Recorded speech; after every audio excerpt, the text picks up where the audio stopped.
Following is a special Wayne Hills Television sports presentation. Let's send a message tonight that you do not want to play us. It's week 8, and as the chilly weather of autumn disperses through North Jersey, a familiar foe prepares to march down victory lane with every intention of choking the Patriots out of their undefeated 7-0 record. Every team circles Wayne Hills on the schedule at the beginning of the season, and Wayne Hills circles Ramapo. Will the Raiders stain the 2011 Patriot legacy, delivering their first loss of the year? Or will Kevin Olson and his stable of offensive athletes pick apart the 4-3 Raider defense? It's going to be grimy, it's going to be gritty, it's going to be cold. Wayne Hills Ramapo, next.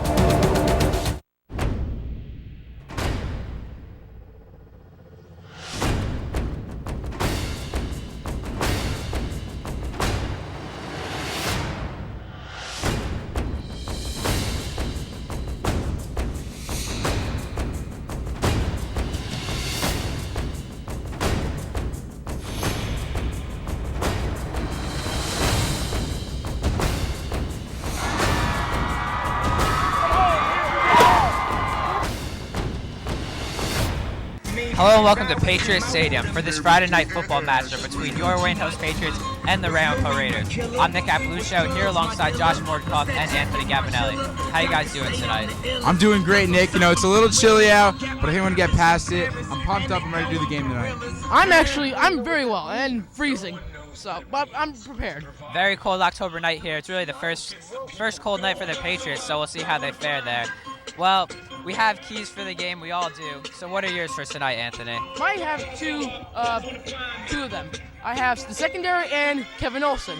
Secondary is the pass defense. In order to beat Ramapo, you gotta stop that pass.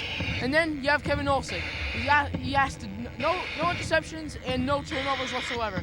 And most importantly, he's got to rely on that offensive line just to stay protected. Now, Nick, my first key of the game is to watch the penalties. We've seen in the past the Patriots have had a problem with offsides. We've really seen it all, and it's been a big deficit for the team. If they can keep the penalties to a minimum, this is going to be a very good game. They're going to have a better chance of winning. Number 2, I have the passing game. Kevin Olson's really going to have to thread the needle and connect with his receivers, and I think it's going to be a great game tonight if he can do it. Now for me, I'm going on the defensive side of the ball, and I'm going to go with the defensive line. They really have to stop the run of Ramapo because they have known to have a good run this year, and if you can't stop the run, you're not going to win a game. Second, though, I'm going to go with the kid who's been carrying this team all year, Andrew Monahan. He's really shown up as the Patriots' #1 guy so far. Him and Kevin Olson just really need to connect and do well in this game. Now, what are your score predictions for tonight's game? Tonight, I'm going to say 34-28 Wayne Hills.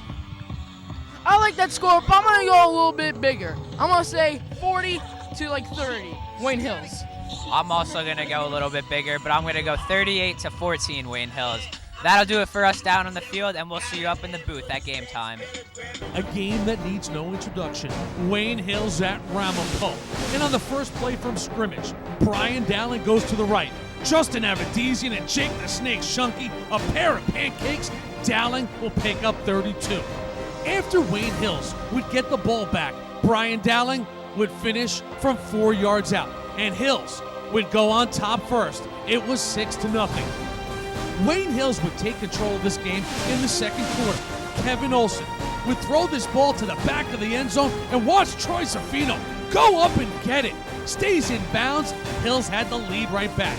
On the next drive, Mikey Dries bangs it home. The field goal gives him a 15-7 lead.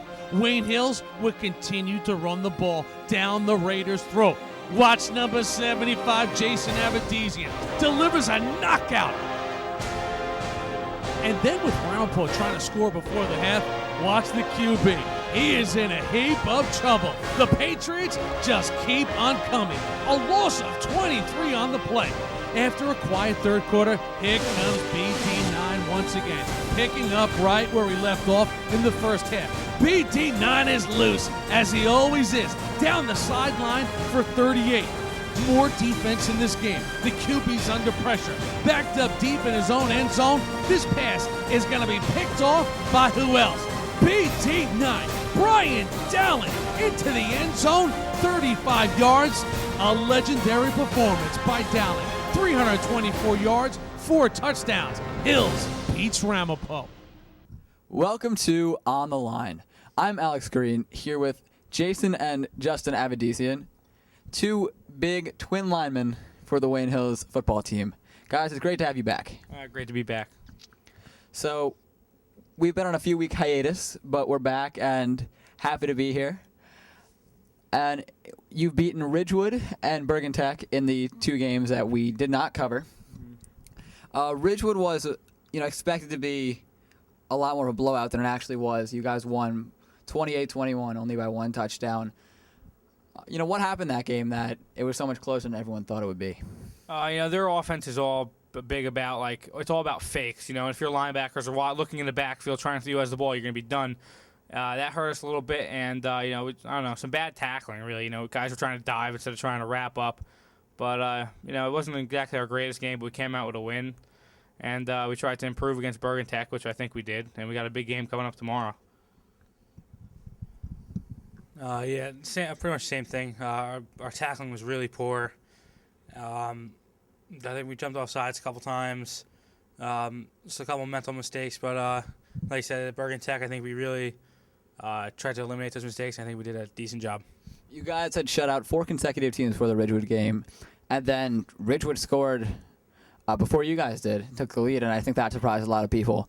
But like you said, football, any team can win in football on any given day. And you righted the wrong against Bergen Tech. You went winning 49-0, shutting them out.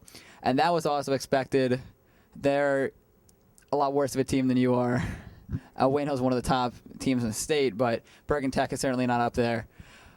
And what did Coach Olson say to you guys after the Ridgewood game, to get ready for Bergen Tech, to say, we have a huge game against Ramapo coming up right after Bergen Tech. We didn't play that well against Ridgewood. What are we going to do to improve against Bergen Tech? Yeah, after the Ridgewood game, he said, the week of practice coming up wasn't going to be for Bergen Tech because we knew we were going to beat them. It was really a Wayne Hills getting better week. Just trying to eliminate mistakes, and we all know our energy was really focused towards Ramapo because it's going to be a big game. So we'll see.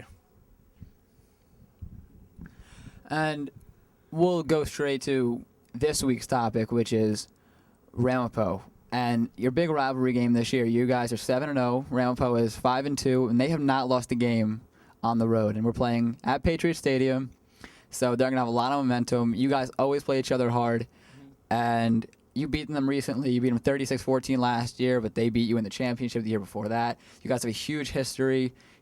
How motivated are you for this game, and what really is your game plan, I guess, is the question I'm trying to ask. Well, first of all, anytime it's Wayne Hills Ramapo is big. In the NFL, it's like Pittsburgh, Baltimore. Now, guys just are excited to play. Ever since football was here, it's been Wayne Hills Ramapo, big rivalry. So you don't even have to, coaches don't have to worry too much about psyching the players up because we already know, what the game really means. All the momentum, all the fans are gonna be crazy. We just gotta keep our cool, and get back to Wayne Hills football. Got to establish the run at the beginning of the game, and hopefully I can set up Kevin for a couple play action bombs to probably Monahan for a touchdown. And if we play like we can, we'll be 8-0. And Jason, I think you said it right there. And I know you guys have been looking at the PowerPoints, and Wayne Hills is third with 115, but you're 11 and 12 points behind Sparta and Pascack Valley. But Pascack Valley has a really tough game against St. Joe's, who you play the week after Ramapo. If you guys beat Ramapo, what do you expect? Say that St. Joe's beats Pascack Valley. What exactly would happen with the playoff scenario? If we really need to beat Ramapo, if we beat Ramapo and St. Joe's beats Pascack Valley, we would also need Ridgewood and Paramus to beat two not good teams like Passaic or two really not that great teams. So it looks like if we do what we're supposed to do and St. Joe's does what they're supposed to do, we could we'll get the 1 seed. So it's a lot of things that have to happen. 4 teams have to win, but the way you're making it sounds that it should happen. So you guys could very well have the 1 seed, but that's assuming you win this game tomorrow. Yeah. Or tonight, I should say, because I'm sorry.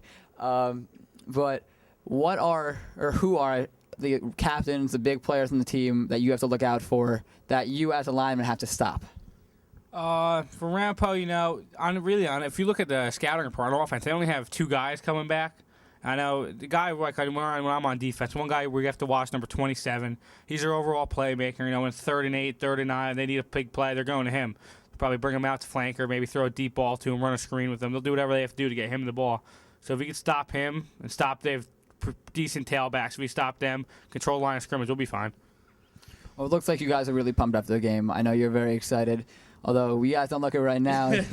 But it's been a long day of school. Yeah. So I know I'm going to wish you guys the best of luck in this game tonight. And, Jason, you said that, Coach doesn't have to pump you up that much, but I'm excited to hear his pregame speech. So thank you guys for your time. And with that, we're going to send it to Coach Olson in the locker room with his pregame speech. You know what's on the line tonight, right? The number 1 seed in the tournament. That's what you're playing for. Work too hard, baby. Right? Way too hard. You're better if you play, but you've got to play and you've got to execute. We have not executed perfect this year. Tonight, we must to win. Let's go. All right? Let's go. Let's go, boys! 1, 2, 3! Inspirational words from Coach Olson, as always, there. And now let's send it down to the field where we have our sideline reporter, Alex Green. Quite cold out here, but I'm supposed to give you my keys to the game. So, number 1, Wayne Hills needs to stop number 27. He is their top wide receiver. He averages nearly 87 yards a game on the ground, or through the air. And if they can stop him, that's a really big bonus. I talked to Andrew Monahan, who is, the captain of Wade Hills, and he said he's going to be on number 27. He said they're very, very similar. So it should be a really good matchup between the top 2 playmakers on both teams.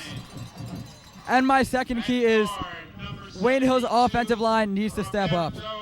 The defensive line of Ramapo has 9 guys that are 6'1" or taller. If Wayne Hills' offensive line can create holes and give Kevin Olson time, that's really helpful, and I think Wayne Hills' offense can dominate. It's also, as a side note, Kevin Olson's birthday. He just turned 17, and in addition to getting his license, I think as a nice present, he would like to win tonight. Well, here you hear from Alex. It's Kevin Olson's birthday today. So he turns 17, gets his license, and I'm sure he want nothing more than to come back with a win for this game. So here we have the player intros right now. Wayne Hill's going to be starting on the offensive side of the ball for this one. So, Josh, what did you get from Coach Olson's speech? I mean, he does it every single week. He lights a fire underneath these Wayne Hills players. He gets them going, and I think this Wayne Hills team is really pumped up tonight. And not just from the speech. I think it being Kevin's birthday, they want to give him something a little special, and I think Kevin is really going to make it that much more important because it's his big day today. Well, as Alex mentioned before, Wayne Hills is in 3rd right now in the power points with 115, behind Sparta in 2nd with 126, and Pascack Valley in 1st. So, Wayne Hills, first and foremost, they have to win this game if they want to have a chance at the number 1 seed. So that comes first for them. Alex mentioned second that if everything else happens the way it should, being Ramapo loses to St. Joe's, or Pascack Valley loses to St. Joe's, then Wayne Hills should be able to take the number 1 seed as they've done for the past few years. Sparta taking on Morris Hills this year, 4-3. They're at 2nd right now, but they should win that game, but I don't think they'll get enough points to overtake Wayne Hills. For Ramapo, Alex Green had mentioned number 27 for them. Doug Norkey, he's the playmaker for them, wide receiver, and Andrew Monahan, the playmaker for Wayne Hills, will be covering him. So that's definitely a good matchup to look at. Oh, yeah. Andrew Monahan has been the playmaker for Wayne Hills this year. He, as we've said every single week, he's putting the team on his back, he's making the plays, and he's carrying this Wayne Hills football team. Yeah, really. Andrew stepped up this year. He got put in the captain role, and he really stepped up to have a good year for them, playing wide receiver. And for the past years, you really haven't seen many Wayne Hills wide receivers as the big player. It's been Brian Dowling the year before that. It was Mike Quinn, the year before Brian was there.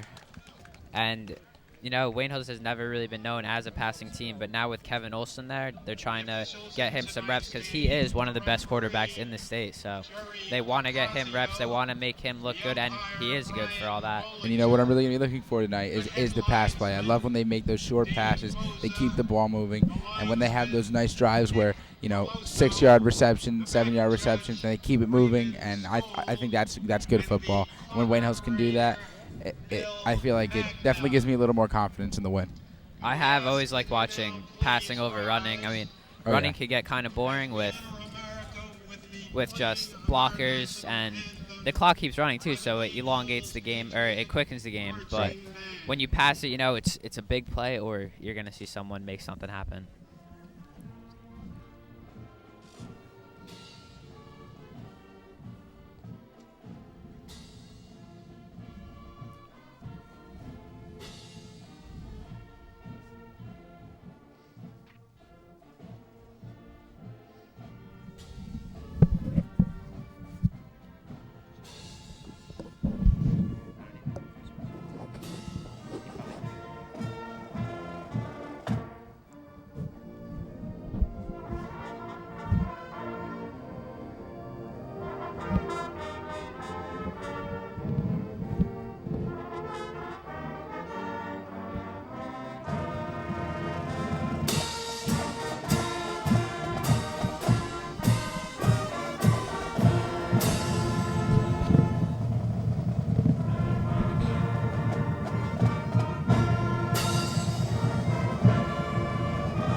The national anthem from our Wayne Hills Patriots marching band. Now, they really don't get the credit they deserve because they are a very good marching band. They have a lot of people. They win, I don't know the exact, but they win gold, I hear, a lot. Josh, could you elaborate on that by any chance? Yeah, I mean, the Wayne Hills marching band is in the, I guess, the band competitions that they go to. I think they go a few times a year. They do very well. I know last year they got a couple gold medals. They were in a competition last weekend, I believe, and they were in 4th place overall out of about 14 high schools, I want to say. And they're a big band. You see here, their numbers are enormous compared, especially this Ramapo band.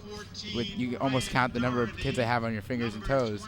But this is an over 60-person band out here, and I really like it. It gives a nice air to the football game, and they're really here for some extra support. Yeah, the band, as I know, they say that the football games are their practice, but I always like to see them at the football games. As you see, the captains for Wayne Hills, they sent 3 out today: Dom Santoro, Roberto Alvarez, and Troy Zaffino to take the flip coin. So we'll see what the result of that is. Now, Nick, how do you think Troy's going to be doing, especially coming off an injury recently? Troy had gotten injured in the first game of the season, the first quarter, I believe, actually. So he'll be – I really do think he's going to do well. I think they're going to put him right back in that running back slot, and, they're just going to let him make plays. But now that they see that Monahan has been their big playmaker, I'm going to see a little bit more of a mix of a run and pass rather than what their typical years have been with just running. And, with Troy back, it gives a lot more variety. I think this will be an interesting game, especially with Troy back.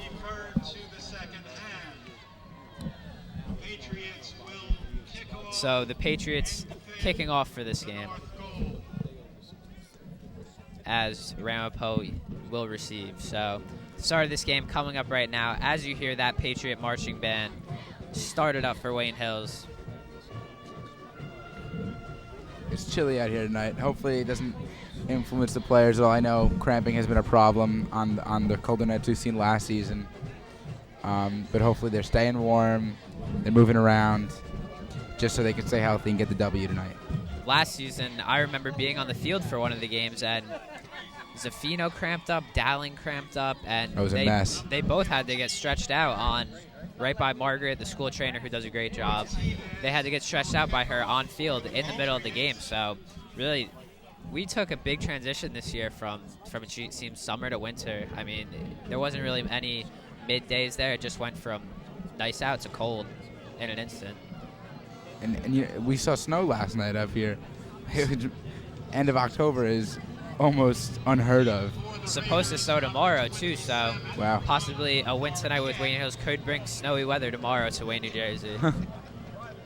So, sophomore for Wayne Hills, Eric Martinez will take the kick as he's been doing all season.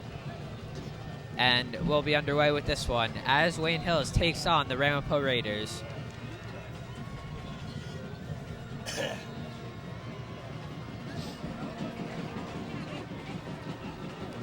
A little bit of mix-up there by Ramapo, but they're able to field it, and they'll be taken down just around the 20-yard line. So average return for Ramapo there, and we're going to see how their offense really works. Looks like we're going to have Nick Larson at quarterback for Ramapo, so we'll see if he's going to be able to make anything happen. Typical Wayne Hills starting defense out there. Monahan playing safety, so. And as Alex mentioned, he's going to be covering number 27. So we're going to have to look out for that matchup. Definitely one of the biggest of the game. Ball spotted on the 26. First and 10 Raiders. First and 10 for Ramapo on the 26. Is the quarterback for the Raiders.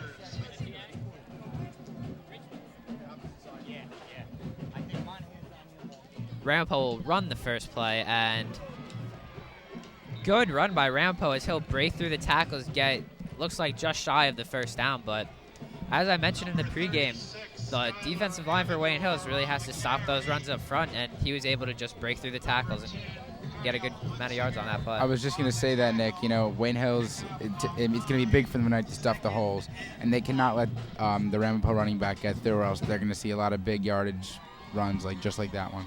I agree. They have to strengthen up. So Ramapo quarterback under center. And they'll go with another handoff, and Wayne Hills adjusts to this play very well as Ramapo will take a loss of yardage on that play. Looks like they bounce back off that one very quickly. Great bounce back in defense. Yeah, it's really hard to run on Wayne Hills 2 times in a row as Ramapo just found that out. So third down, I'm looking for them either play action or maybe shotgun, but I don't know if they could run it again and get the first down. Maybe they'll see something from 27 right now.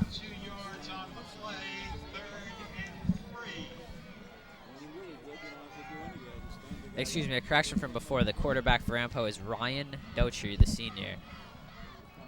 And he'll drop back. Good pass there.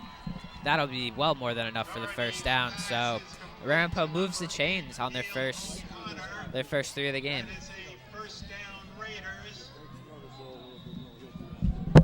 That was just a very simple route there run by Ramapo, and they were able to get the first down. On the 44.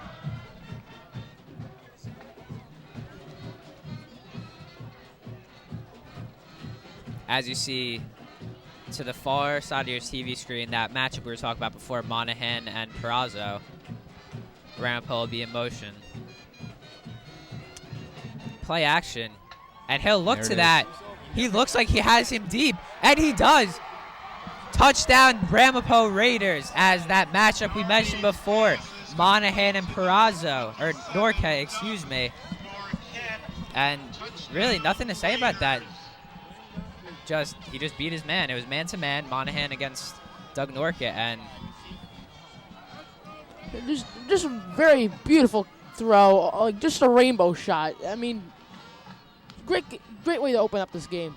And, you know, that could say a lot for this Wayne Hills defense. And, you know, not just the whole defense, Andrew Monahan, kid who comes into this game, you know, looking to really put a stop to number 27, Norquette, correct? And, you know, he really completely misplayed him on that one. Yeah, it was really just, I didn't see a pump fake or anything. It was just Norquette went deep and Monahan wasn't ready for it. I mean, who would be at the 4th play of the game? But definitely worked out for Ramapo as they'll get the first score of the game. So Ramapo takes the early lead in this game. Nothing to be worried about, though. So Ramapo, I'm still shocked by that. They pick up an early score here over Wayne Hills, Wayne Hills, we always know them to be a very good team, very good defense, and Ramapo really just made them look silly there. You One know, of the only couple of teams that scored on them. this is a complete momentum changer for Wayne Hills, definitely. You know, they haven't seen such competition. And there's Monahan as he'll get to just around the 20, met by 4 Ramapo players. And they're, I don't know if you guys can see the fans or not, but they are really getting into the game. The players are getting into the game, and right now it might be a battle of momentum and who wants to win this game more. And right now I'm seeing Ramapo. Yeah, it's not looking too great for Wayne Hills right now. The momentum is leaning towards Ramapo. I mean, that first throw, that's a bomb, and they completely started off on the right foot. And you don't usually see Andrew Monahan not have a great run, you know, when he returns the kickoffs, and that was just a very abnormal It's run surprising. for Monahan. Very surprising. So the pitch will go to Monahan. He'll be able to break a few tackles, get about 5 yards on that play. That'll bring us to second down for Wayne Hills.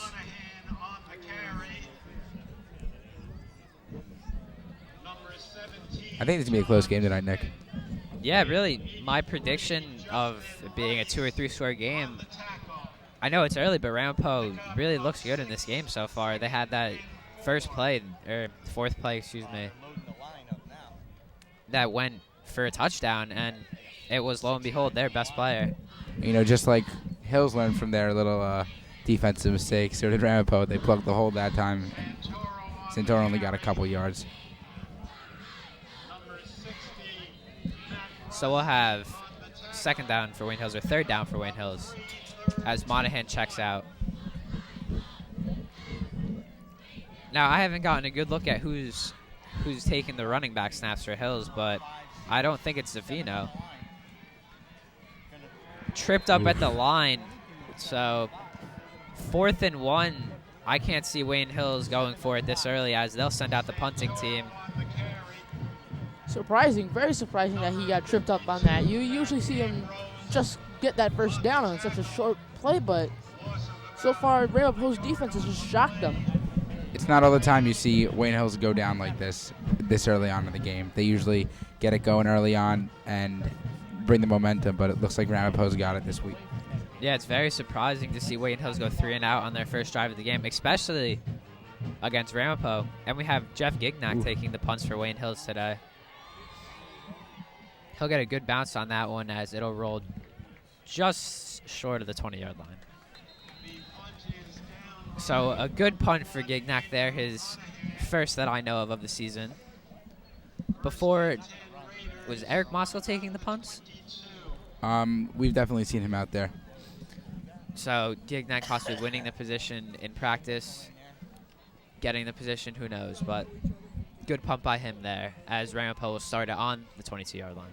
Showing that he's worthy of it. So Monahan, if they're playing man, Monahan is off of number 27, and it looks like it. Short gain there for Ramapo.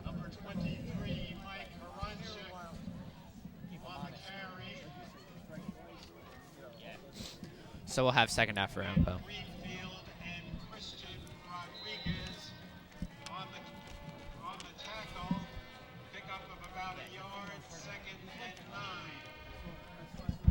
So, really nothing, that one big play in this game, and then we have a fairly slow-moving game. Wayne Hills 3 and out. Ramapo with the handoff to the outside. He'll be met by a few Wayne Hills players. He'll get a gain of about 2 yards, and that'll bring us to third down. You know, I think we've got to give the players a little more credit. This weather is really biting, and it's going to stunt the performance a little bit. I mean, actually, more than a little bit. These guys are, I don't know, it doesn't look like they're wearing a lot of layers out there, so it's going to be tough. I never really understood how football players are able to wear short sleeves when I'm up here with 3 or 4 layers on, a hat on, gloves on, and they just don't seem to get cold. It doesn't make sense. I'm feeling cold just looking at that. So third down for Ramapo. Ooh. So Wayne Hills, good defense on that drive, and they'll force the punt for Ramapo, try to make something else happen. But another 3 and out from Wayne Hills, they really can't have that at all. They have to get at least 1 first down. It was nearly picked off by Santoro right there. That would have been a big momentum change. Oh, yeah. There's another thing we've seen a lot from Hills. We've seen a lot of first quarter interceptions, turnovers. Wayne Hills just needs that big play to get them going. Defense is showing that they won't get surprised ever again for a while. Wayne Hills seems to be more of like a big play team rather than they move the chains and they take long drives. They'll get 1 quick score on you, and then, well, in some of the games we've seen, then they'll get the ball again, they'll get another quick score on you. They'll take this ball from the 44-yard line. Olsen will be taking the snaps as always. And they're just going to look to score on this drive. Solid field position right here. Garrett Rubin under center. Or Garrett Rubin snaps to Olsen. Ooh, someone moved early. So it'll look like we're having offsides by Ramapo. Flag prior to the snap. Encroachment by the defense. Encroachment on Ramapo, so that'll be 5 yards for even better field position. So Wayne Hill's almost up to the 50-yard line, and that's where they want to be. Just 1 yard shy of the Ramapo's territory there. Yeah, once they get into Ramapo's territory, I mean, anything can happen. The whole defensive scheme changes up because now you're protecting a touchdown rather than just forcing them to go 4 and out or 3 and out. Play action by Olsen. He looks deep to the right side for Monahan. Very knocked out by Ramapo. Very good defensive play. Olsen put that one where it had to be. Monahan caught it. Just a very good defensive play by Ramapo. I think Coach Olsen wants to show Norkett that Andrew Monahan can pull one on him. Andrew Monahan needs a big play to get himself going, to get the whole team going. I think they're going to look to him. Everyone's been looking up to Andrew this year, and for that to happen on the first play, for him to get beat in man coverage, then they're looking for him to bounce back and for the whole team to bounce back as a whole. And, you know, just like the famous quote from Spider-Man, with great power comes great responsibility. Andrew Monahan has a lot of responsibility to make the big plays for this Hills team. He made a big name for himself in the first 7 games of the season. He's going to have to keep producing. I don't know if I ever thought that Spider-Man would be referenced to football, but it was a good reference. So, little or no gain there for Wayne Hills, and they'll be facing a 3rd down. So, Josh, your key was penalties in this game, and along with minimizing their penalties, they're going to need to capitalize on Ramapo's penalties in order to win. Yeah, I mean, definitely. The Wayne Hills has to take advantage of the extra field position they're getting, but if they're going to lose yardage like that, I mean, that's certainly not going to help. They have to take advantage, keep the ball moving, and work off the addition of yards. When you're given an advantage like that with the penalty, you really can't let it go to waste. Very nice pass by Olsen to Monahan, and he's almost breaks the tackle there, and there was nothing but open field after. See, that's exactly what I like to see. I like those, mid-range passes that keeps the ball moving, and it's just a clean reception and moving the chains perfectly right there. With those passes, you really just see it's more like you catch it and then you're expecting to get tackled because you're right in the middle of the field. Unless you could make a quick move or have a quick burst of speed, you're getting tackled there. And I think it shows maturity because it's these small plays that are gonna really add up to the whole, as opposed to maybe just these couple big plays that are really giving them success. Yeah, as we mentioned before, Wayne Hills more of a big play team, but this drive they've changed it up. They're going with 2 small plays in a row, and it's definitely working out for them. It's hard to rely on the big plays. I mean, it's a lot more risky to put up the big Hail Marys that are gonna be decided by that perfect throw. But when it comes down to it, I really think the short game is gonna give them more success. So, 2nd down for Wayne Hills, 3 yards to go on Ramapo's 31. So in Ramapo territory for the first time this game.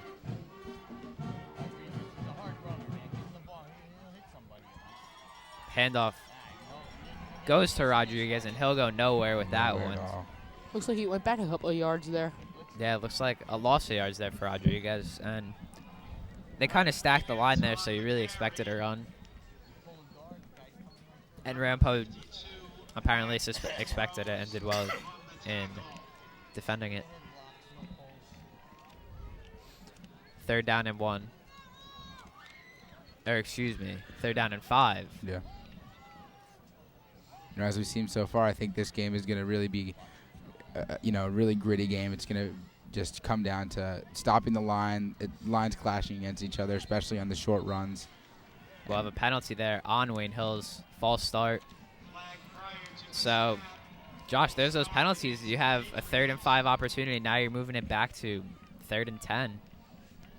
That's a complete, momentum changer. It's going to turn things around. That completely changes your play calling on that, too, because Exactly. 5 yards for a run is reasonable, but when you're 3rd and 10, puts more on Olsen. You kind of have to pass it, yeah, and then the play is mostly relied on Olsen now, rather than the whole team, the whole line as a whole. Right.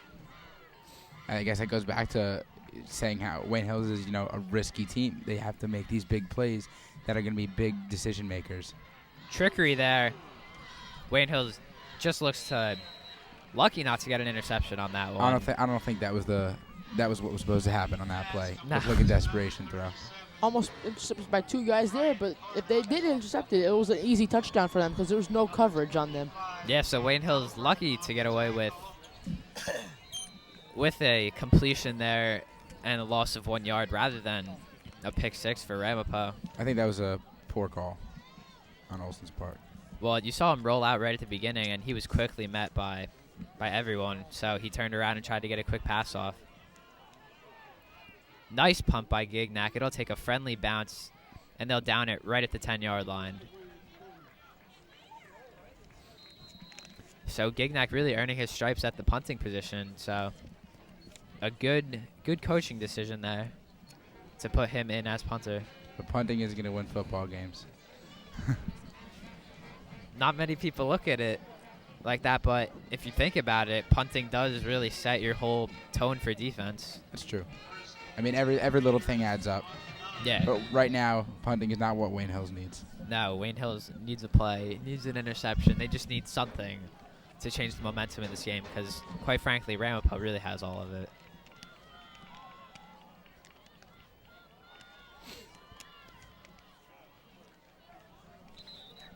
So, little to no gain for Ramapo on that one, and they'll face a 2nd down.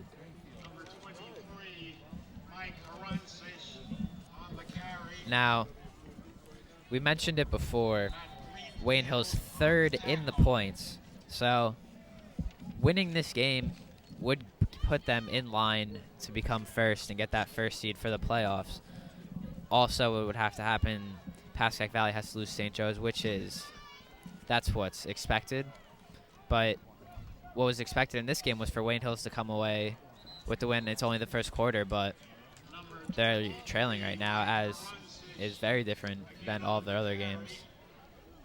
So it's a big weekend in high school football, for Northern Jersey at least. It is. It's the 8th game, too, and for points, it's only a record through the first 8 games. So this is really the last stretch for any team to try to put their mark on it and get a seed for the playoffs.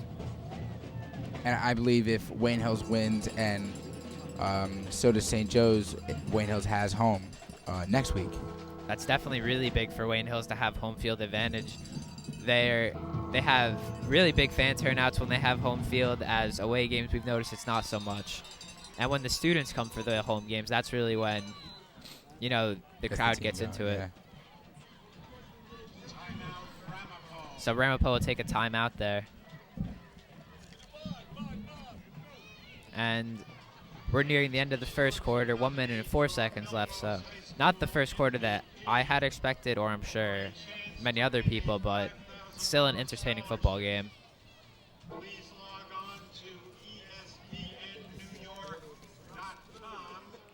So guys, what do you think of Halloween? What are you going to be? Well, I have absolutely nothing in mind. Well, I am going to have something for Halloween, but I'm like you guys. You probably play a couple video games, like some old ones, maybe like Street Fighter or maybe some Super Mario. But I'm going to go as Ryu from Street Fighter. That's a classic character. What about you, Nick? You have any plans? I'm probably going to go trick-or-treating, get some candy so I can Definitely. bring it into school and just eat it. I would love to put together a stash this year. I had absolutely nothing last year, and I have regretted it ever since. My goal is just to get a huge mountain of Kit Kats. Deep pass there by Ramapo as a little off target, and Doug Norkett wasn't able to get to it. Looks like they're putting a lot more coverage on Norkett. I saw 3 Wayne Hills secondary defensive players on him. Speaking of Halloween, the whole crowd just got spooked by that. I see what you did there. So, good defensive stand there by Wayne Hills. They'll force the punt from Ramapo, and unless the punter has some magical punt, they'll be in Ramapo territory for this one. And they will. Fielded by Monahan, but nothing coming there. So Wayne Hills will take this ball at about the 35-yard line. I think the Wayne Hills defense needs to know that that is all they have to do. If they can stop the hole, if they can get that perfect coverage on the defense, on the passing game, they're going to be successful tonight. With the exception of that play early on in the game, that bomb to Norkett, they've really done a good job. I believe forced 2 punts, and right there they were giving it in the 10-yard line. They didn't move away from the 10-yard line. Santoro takes this one. He'll gain about 5 on that. So Santoro's at running back for Wayne Hills. What do you think about that, seeing that Zaffino, he's known to be healthy by all the fans, whoever, and he's not taking the running back snaps. Maybe he's not 100% healthy. Who knows? You know what? Maybe Coach Olson thinks he doesn't have the same experience that the other running backs have seen this year so far. Hopefully that benefits them, that they're going to let him back in slowly. But we'll see what happens. Play action from Olson. Just a little long. Looking for pass interference there as the wide receiver. Can't really get a number now, but Wayne Hills just showed that they have some tricks up their sleeve as well. Troy Zaffino, so we see him there at wide receiver, and that's going to look to be his position as of now. And Wayne Hills really does have a very good passing game. They have Zaffino there, they have Monahan, and 2 passing weapons is not something that they've seen in the past few years. I think this this weather is definitely affecting the speed on the field. Maybe if it were a couple degrees warmer, he could have gotten to that ball. Especially those wearing short sleeves.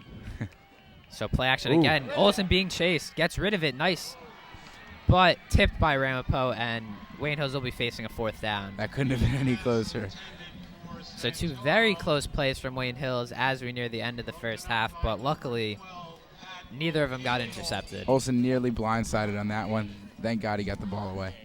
Like I said during the keys of the game, Olsen has to rely on that offensive line, but that offensive line keeps showing that they keep on failing in letting the Ramapo try and take advantage of Kevin Olsen.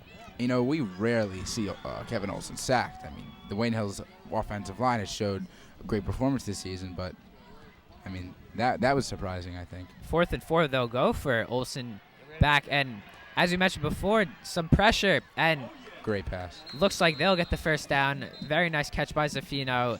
Good way to get away from pressure by Olsen, and they'll move the chains on that one. Olsen showing he can move around in the pocket there. I mean, we saw three white jerseys coming close to him, but he got away. I saw a nice block back there also. That was a great pass. And really more than anything was the call to go for it on 4th down ended up being a great call, and that could possibly be a momentum changer for Wayne Hills.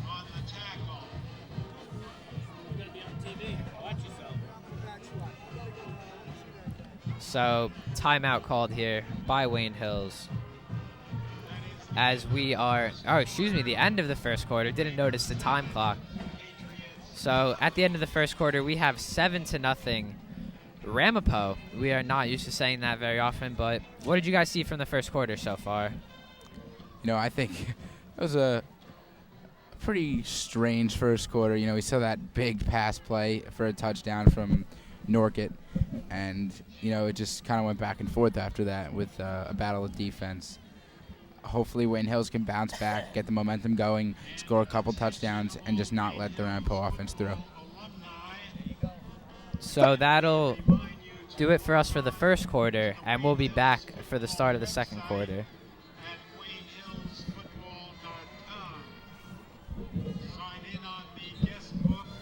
Well, excuse me there. We're having a live production, so no breaks for us as the sides change. We'll have Wayne Hills in Ramapo territory trying to make this game 7-7.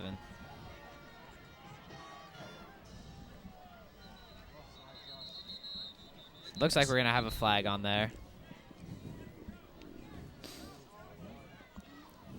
I didn't see anything there, Nick.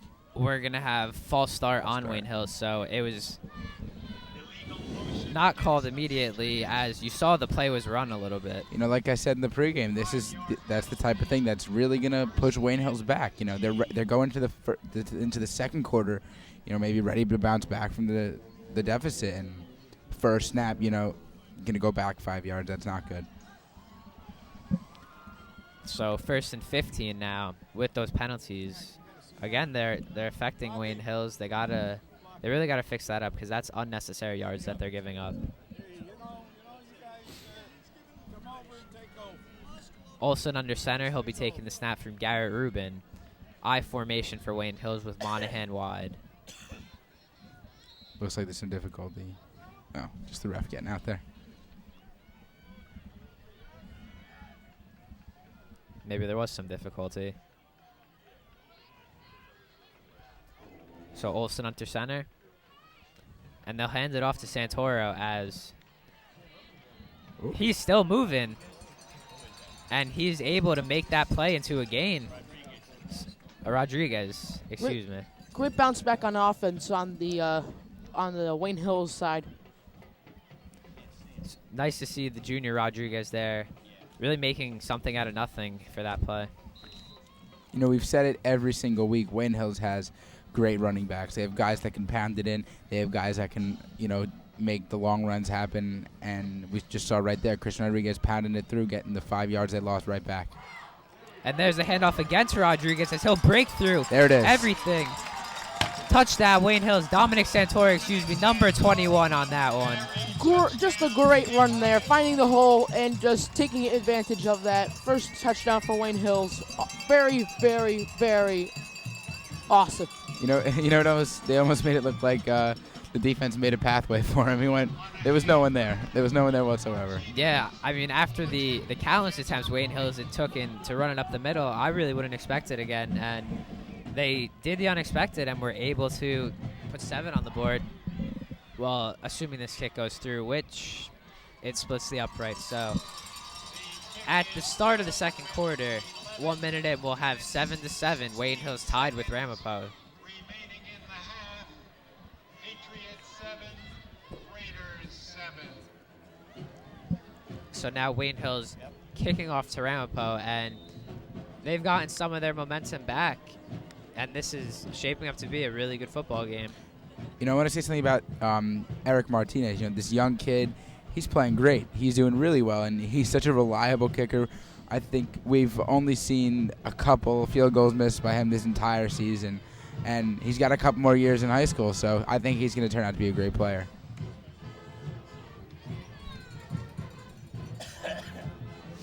And as you see there on your TV screens, we have the replay. Santoro right up the middle with that one. Santoro right up the middle with that one, and he'll be able to tie this game up for Wayne Hills 7-7.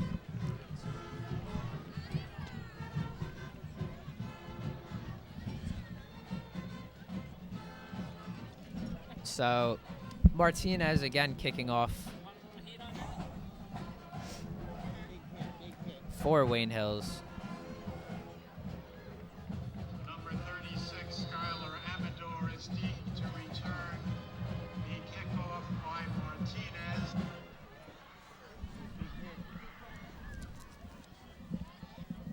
And fielded by Ramapo, so they'll look to get a return on this one.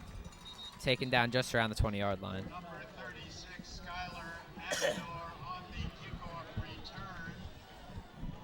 So 7-7, really a low-scoring game so far, at least in Wayne Hills terms, as in most of their games they've usually had at least double digits by the second quarter. Surprising, very, very surprising for Wayne Hills to have no double digits so far. Ramapo really is playing good this year, this game, or this year even. On the road, they're undefeated. So maybe it was good that this is set as a road game for them. They do like to upset home crowds. Quick screen there out to the running back. And he'll be taken down just past the line of scrimmage. So second down coming up for Ramapo. He is taken down by Dominic Santoro after a pickup of about a yard. Santoro with the tackle on that one, so he's doing it on both sides of the ball for Wayne Hills.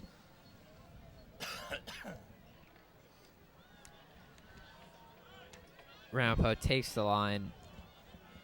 2 wide receivers to the right, 1 running back. Play action. And there he is, Norkit, the playmaker for Ramapo, with a first down. So moving the chains for them, as he's really been their #1 guy all game and all season. Yeah, you can definitely tell he's the guy that he's their go-to, and he has at least 2 first downs already. He's who they're gonna look to when they need something to happen. First play of the game, or I keep saying first play because it was close enough to it, but early in the game, he had that deep bomb that he scored, probably about 80, 70 yards. Don't know the exact measurement on it, but it had to be close to that.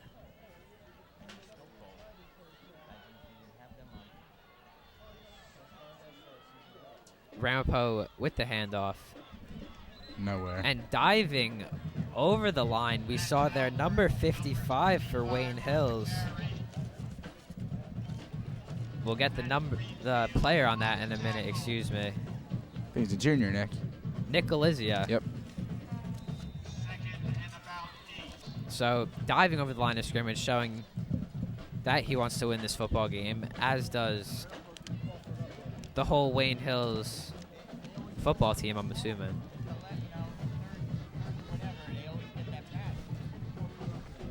So 2nd and 8 here for Ramapo. They're in the shotgun. Blindside hit. Get some pressure. Get some pressure. Very nice play there by Ramapo, and forward progress will give him the first down.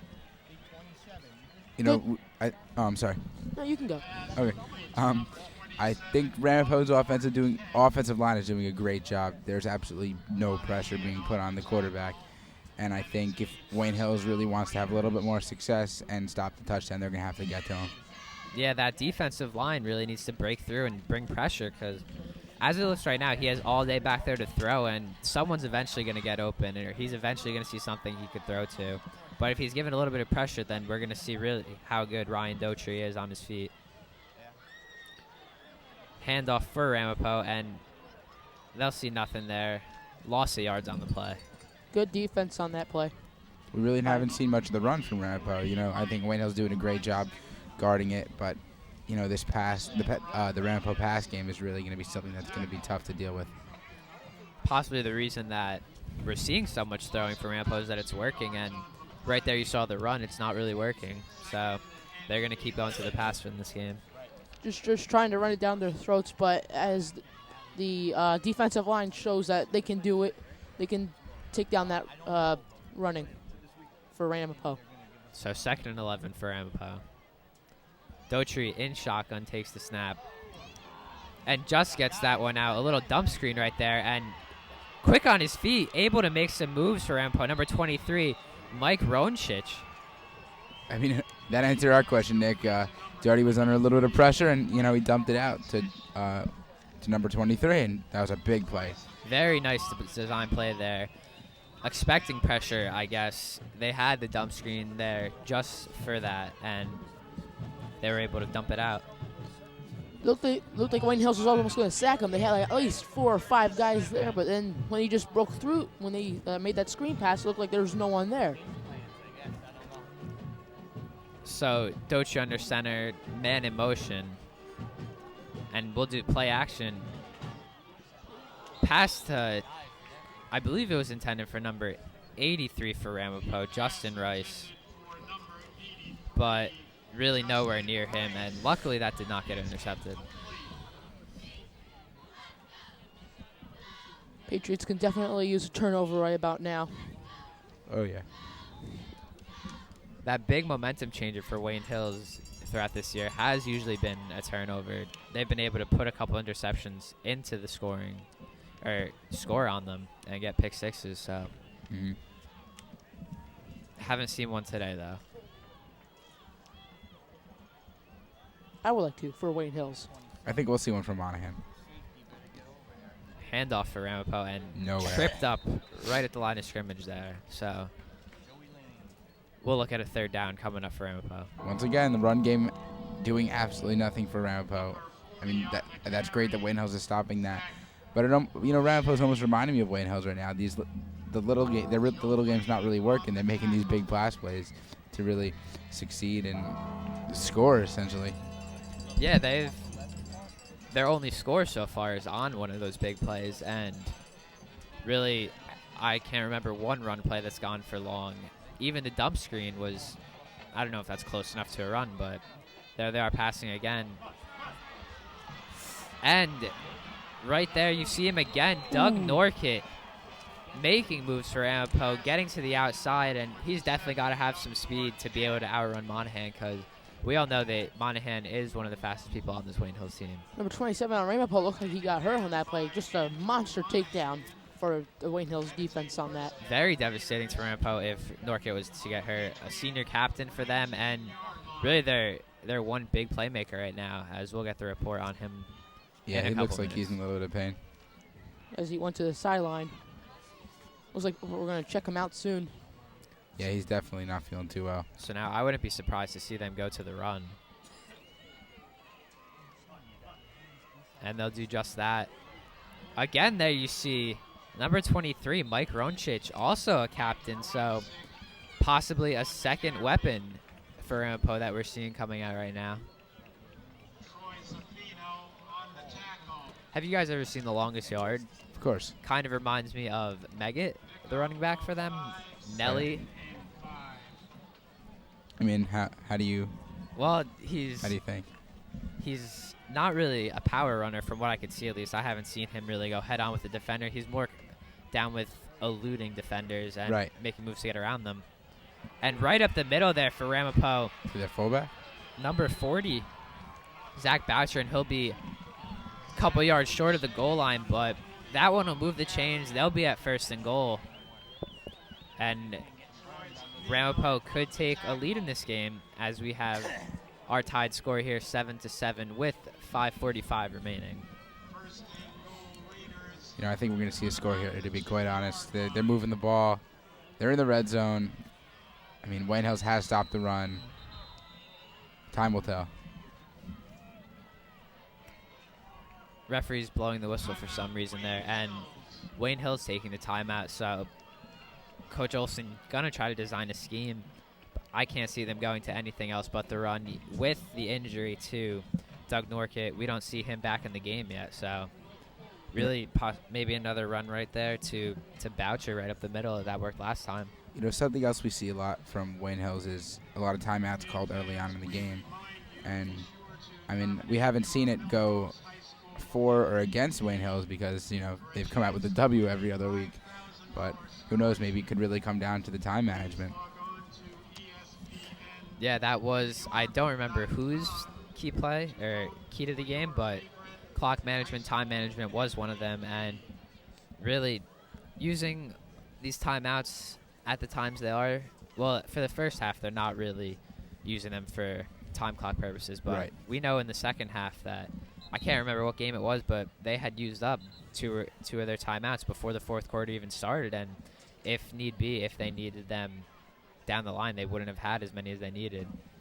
I think they'll save them for this game, especially if the score is so close. Yeah, right now, still a tie game, but Ramapo threatening right now very bigly. Stacking the line is Wayne Hills, and likewise Ramapo is also. We'll see a hand up right up the middle. And that defensive line able to step up for Wayne Hills on 1st down. Can't ask for any more of that defense. That is exactly what they got to do. They plugged the hole, didn't let them get over. If they can do that a few more times, that'll be perfect. Great red zone defense for Wayne Hills. Very nice to see the line from Wayne Hills, stopping the run there. They've been doing it all game, but right now is definitely the most important time for them to stop it.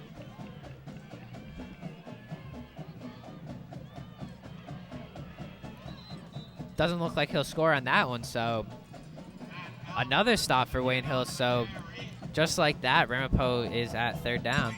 That may move them up a yard, though. I mean, who knows? Could make all the difference, but we'll see. Yeah, a yard closer could only mean you have to dive over it and you'll make it rather than having to break some tackles to get in. Another great example of red zone defense for Wayne Hills. No matter what, we're going to see some points on the board here. Yeah. I don't know what they'll do, if they'll kick the field goal or not, but if they get the stop on third down, we'll see. And right up the middle to number 40, Zach Boucher. He made that drive happen for them. And Ramapo will score and make this game 13-7. I think I saw a Wayne Hills player push him into the end zone. I mean, looking for the tackle there, but wrong direction. Yeah. And Ramapo will look to go up by 7 points, assuming that this extra point goes in.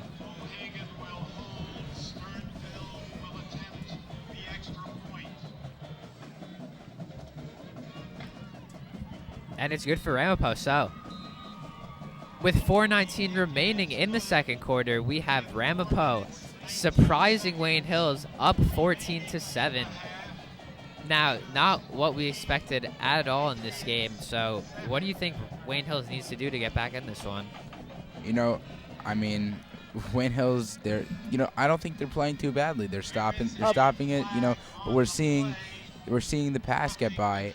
I mean, I guess we could say that maybe we need better coverage in the secondary, like you were saying was important, Anthony. But I mean, I honestly think this game can't be ended so early. We're gonna have to wait and see what happens. Looks like we had a little injury on the field there. It seems to be 31 for Ramapo, was hurt on the field right around the 10-yard line. Another penalty for Wayne Hills on that one, as they got roughing the kicker. So don't be surprised if this kickoff makes it to the end zone, as they'll be moved up a couple yards. Maybe even passing it could be an option.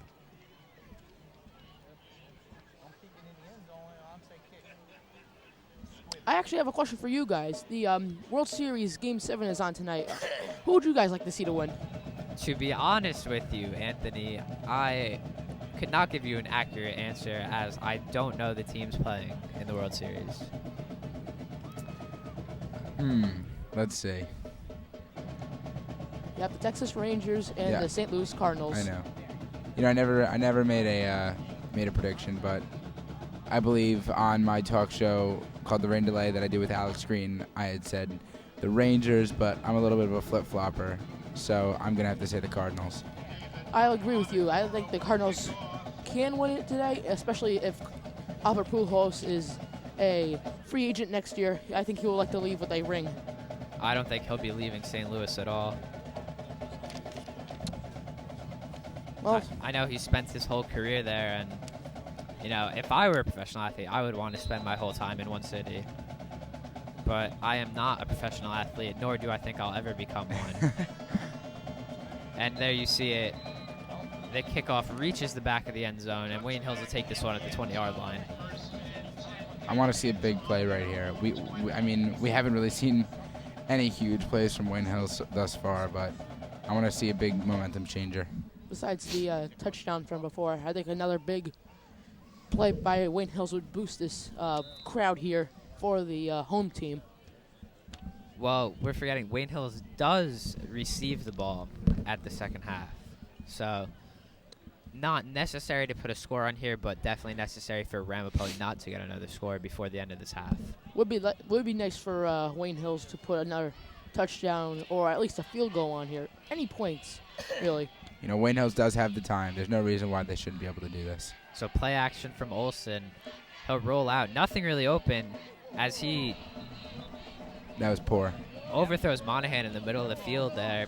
trying to make something out of nothing, it seemed, and we'll have 2nd and 10 for Wayne Hills. I've never seen so much pressure put on Kevin Olson before. I don't know whether it's the defensive line, not doing their job, or if it's, the offensive line not doing their job, or if it's the defensive line doing their job really, really well.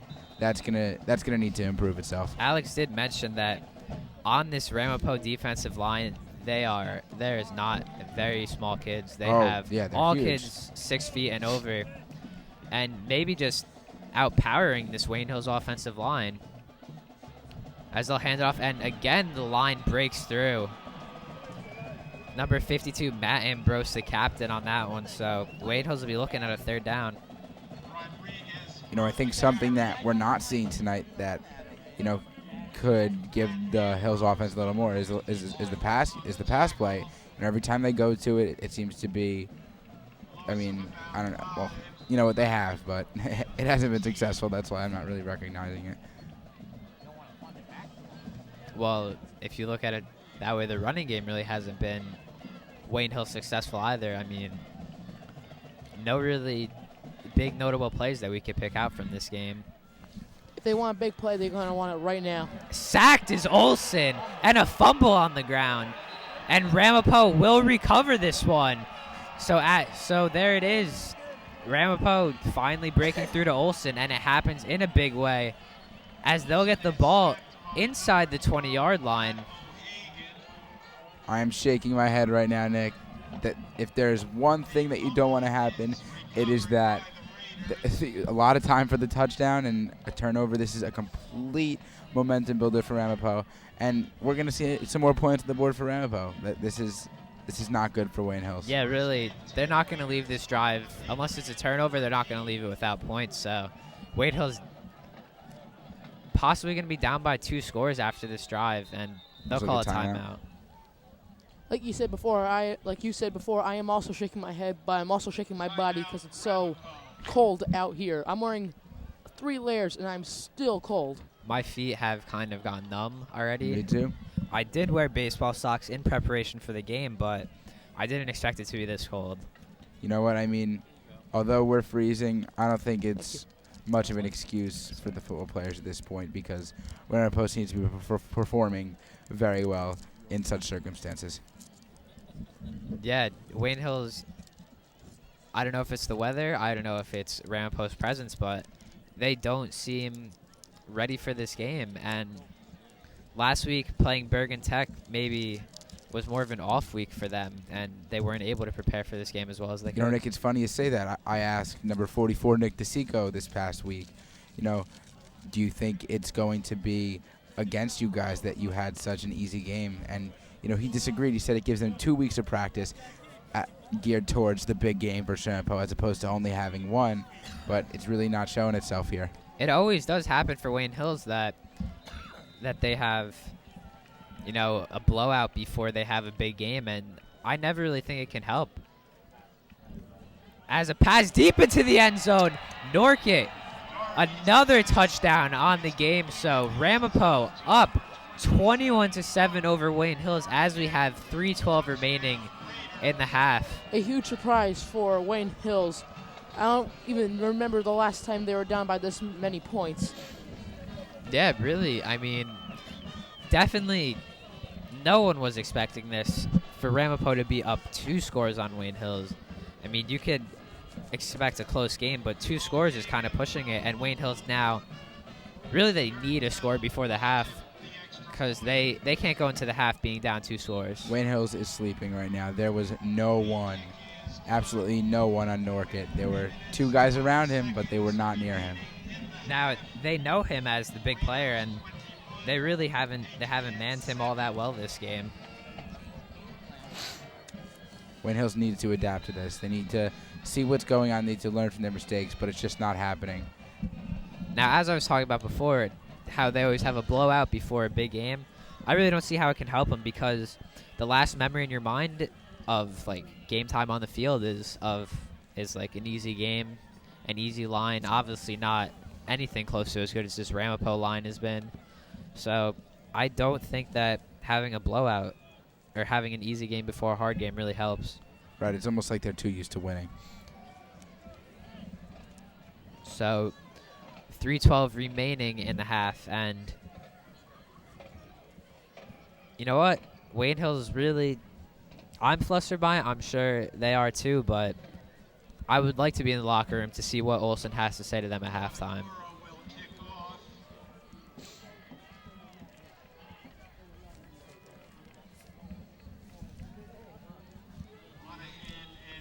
Monahan and Rodriguez back to receive.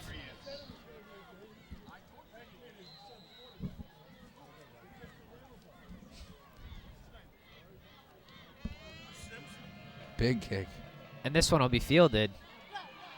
So Monahan stiff arm one guy, but he'll be taken down by, it looks like, 8 or 9 Ramapo guys before the 20. So Wayne Hills, with just over 3 minutes remaining, will look to score before the half. You know, Nick, I think Monahan looks fired up, but I mean, one guy is not going to be able to do it, even though he has been in the past. But this is going to have to be a whole team effort. We're going to have to see a fire within every single player if Wayne Hills wants to win. Showing how tough each player is, just taking 9 to 8 guys to just take them down. I just wish that the offense could be so tough during this game. I really do think it's just, and here's a handoff right up the middle of Rodriguez, but I think the size of this Ramapo line is really taking Wayne Hills by surprise, because I know the people on the line, none of them are 6 feet tall, I don't think.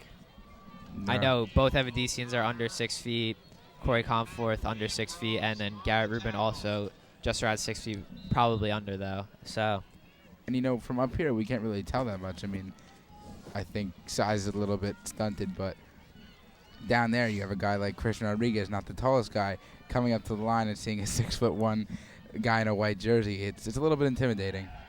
So play action front. Olsen, he'll see Moskal right there. Very nice catch by Eric Moskal.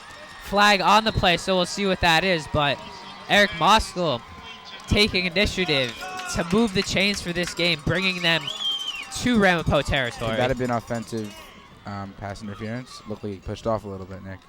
We'll see right now. Pass interference on the defense, and it's negated. Oh, okay. That works too. The crowd wants a surprise, and they just got a great throw by Olsen. He was off balance on that one too, I noticed. And oh yeah, he threw that off his back foot, definitely. With pressure as well. Still able to make a very nice throw. So there's the old Wayne Hills with the deep plays, right. But you know, that's what they need when we're nearing the end of the half and they need a score. I guess the ends justify the means. So Olsen will drop back right over the middle. Caught. Oh. Don't know what happened down there. It looked like it was tipped. Somehow got back into his hands. Tipped, bounced off a Ramapo player, and then back into his hands. I don't know. That was Justin Beveridge, I think. Ryan Cardox. That could have been an ESPN top 10 play, but it almost was intercepted.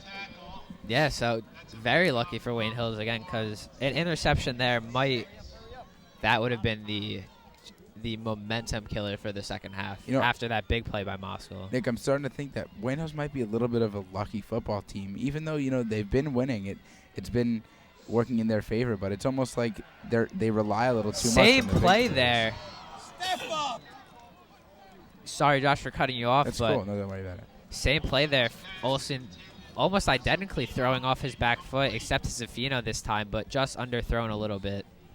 Yeah, Olsen really needs to take a deep breath and keep his composure. It's almost like he's running a little bit too much. He's got to look out for his blockers. Well, I mean, you have guys coming at you. I really think That's it's true. the line right now. They're not doing their job. They're not protecting Olsen from the pressure.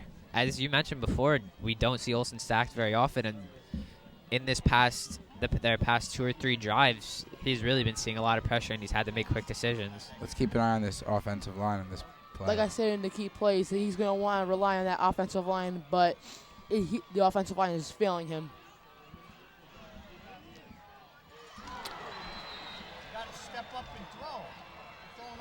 And they're intended for Monahan, but looks like in and out of his hands, or the Ramapo secondary broke it up.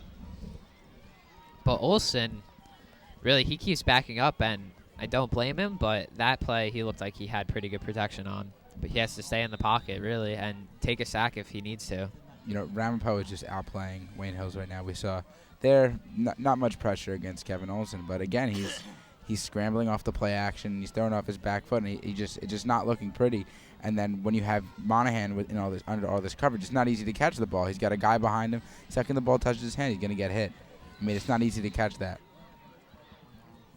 Timeout called by Wayne Hills, so we have 1:09 remaining in the second quarter. Wayne Hills down 2 touchdowns, 7-21.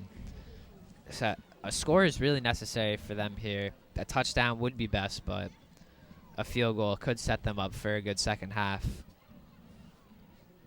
Now, not in field goal range yet, so they're probably going to need to move the chains one more time to give Martinez a chance at making a field goal.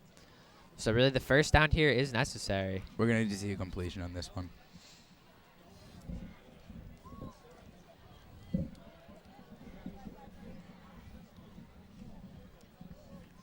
I think we need to keep an eye on this line also. I mean that play, it seemed to do a little better, but if they can't keep doing it, Olsen's going to have a hard time. With the consistency of the line, I don't know, the defensive line overpowering the offensive line. So we saw it there that the offensive line really stood their ground on that play. It was just more Olsen backing up and expecting the blitz to come through. This just goes to show the discredit that the offensive line gets. They do badly, they get knocked for it, but they do well, they're almost ignored. So Olsen rolling out.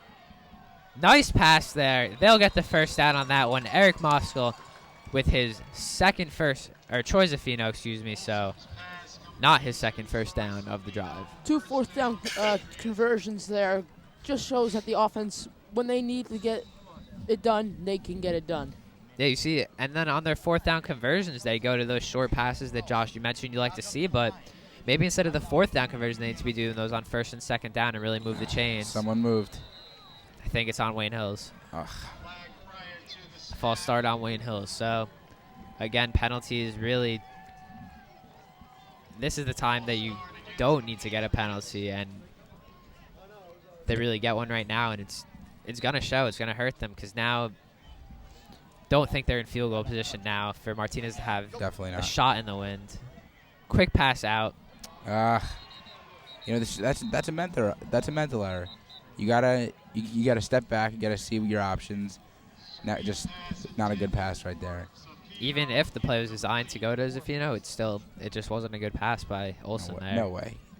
At least 5 white jerseys right in front of him. Before that, with the penalty, that cannot happen. If Wayne Hills wants to see success, they can't be losing yardage that they just gained. It's common sense. So 2nd and 15 for Wayne Hills. Olsen will drop back. Quick pass over the middle to Moskal as he's been the playmaker this drive. He'll get right back to the line of scrimmage, possibly a little bit more. What are you saving him for? Looks like Olsen signaling for timeouts, and he'll get it.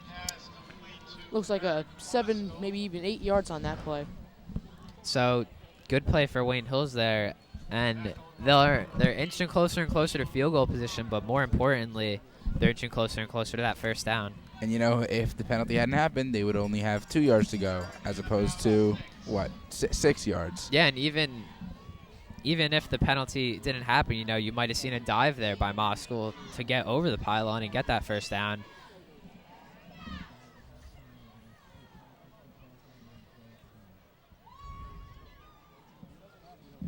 So just under 30 seconds remaining in this half. Wayne Hills will receive at the start of the second half, but down 2 touchdowns right now, and they need to put a score on the board. Hopefully we can see some of that old risky big Wayne Hills football right here. 3 wide receivers set for Wayne Hills. Santoro, the lone running back. Olsen under center. He'll drop back. He's got a little more time. And intercepted. Yes, no, I don't see anything. Don't know what's happening right now, but it looks to be an incompletion on that play. So maybe an interception. Interception. Yep. Thought I saw it. Couldn't tell though. So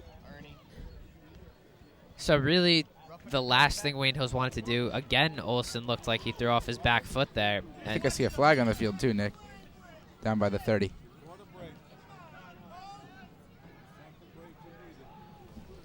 And there is a flag on the play. And that looks like it's going to be roughing the passer on Olsen. So catching the break they needed there, 1st and 10 for Wayne Hills. And you can't get much luckier than that. I'm going to stick to it, Nick. Wayne Hills, they've proven to be a lucky football team. They're not about that small game. It's either big or nothing. Sometimes it's better to be lucky than good, and right That's there it true. proved it. Whether it's good or bad, it kind of just is, Trips to the right. Olsen looks deep in the end zone. That looks like it's turned over. Oh. An incomplete call on the play. That'll stop the clock. So we're going to have 2nd down for Wayne Hills. I can't see them doing anything other than just going for the end zone 3 times and then kicking the field goal if they have the time for it. And, we keep seeing Kevin Olsen throwing off of his back foot. He's going to have absolutely no power behind the ball that way. And, maybe he would have taken the time to step up. You'd get a little bit more of a laser beam than a little loft like that was. Olsen still afraid of the pressure there.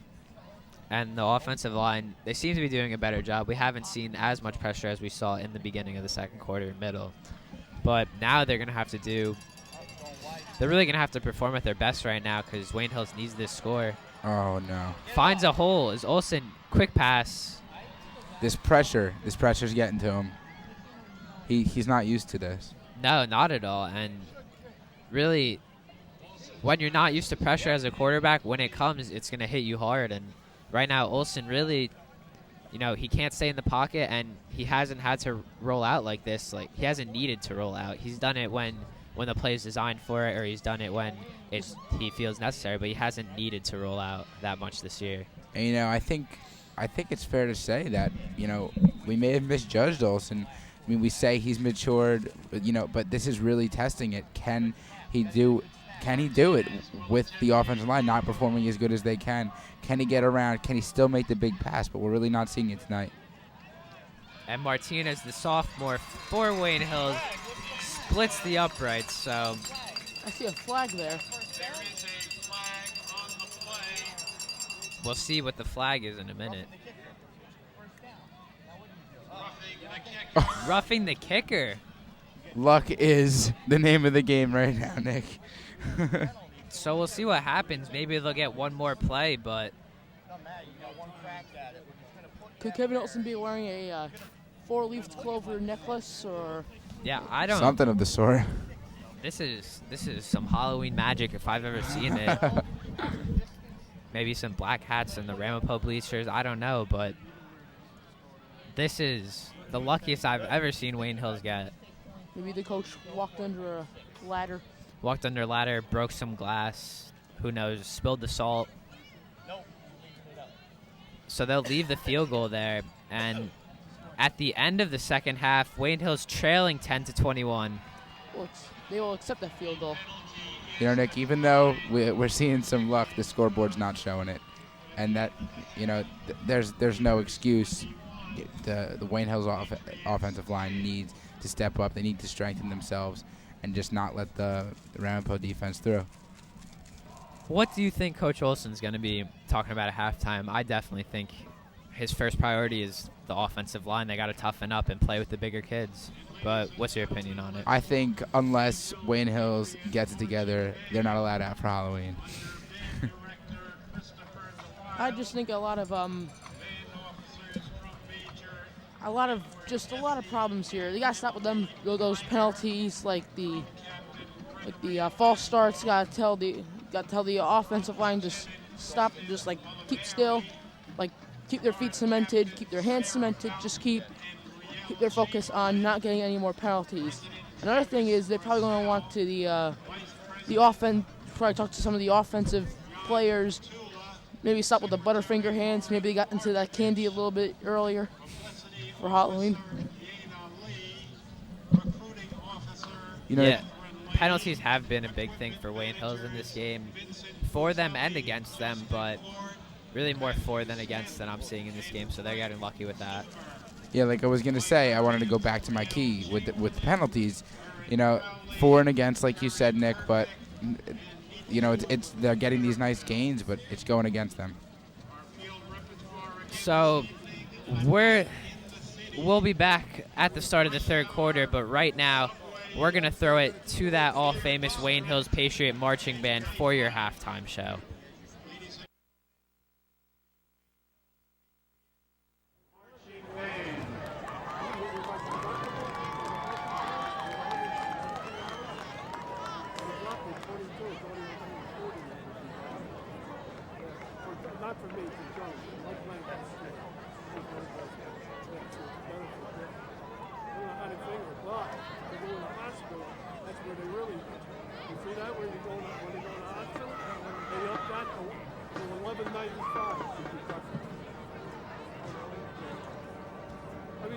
They bounce all over the place with their figures. I don't get it. No, they bounce all over the place. I thought I was starting not to be able to see out of this good old man.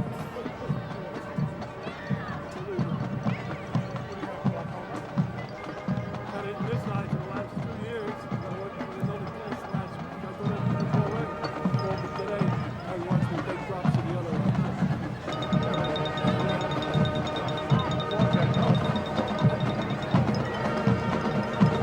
More money you gotta spend for it. I gotta pay for all their medication. It's on top of my gotta pay for it. I don't get the medication.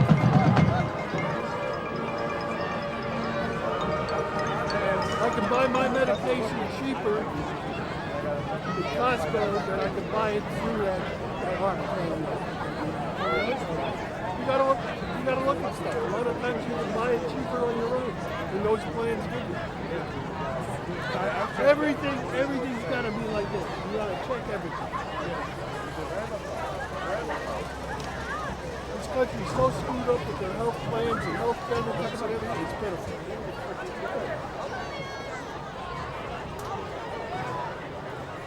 This is a Quebec. It's controlled with everything. I got roads in it.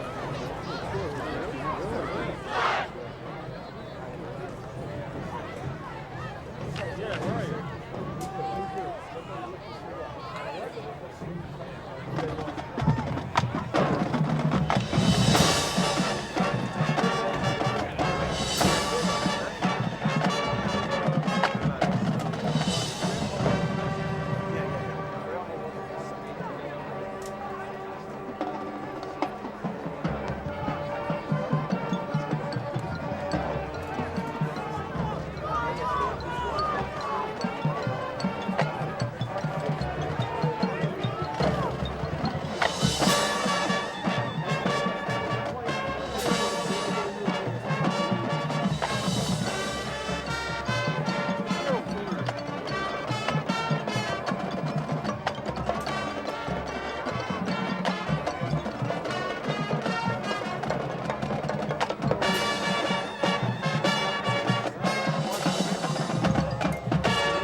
And they got a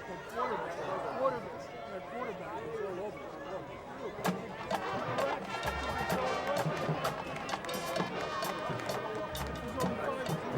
He's only 5'7".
fly back to pass.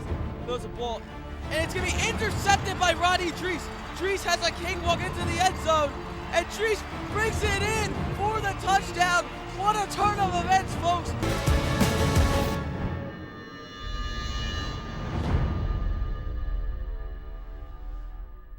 And we're back for the second half of football here from Patriot Stadium, as your Wayne Hills Patriots are losing to the Ramapo Raiders 10-21.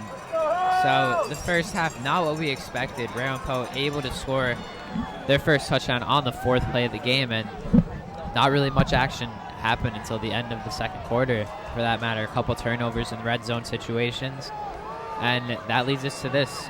So Wayne Hills kicking off in the beginning of the game. They'll be receiving, trying to cut this deficit.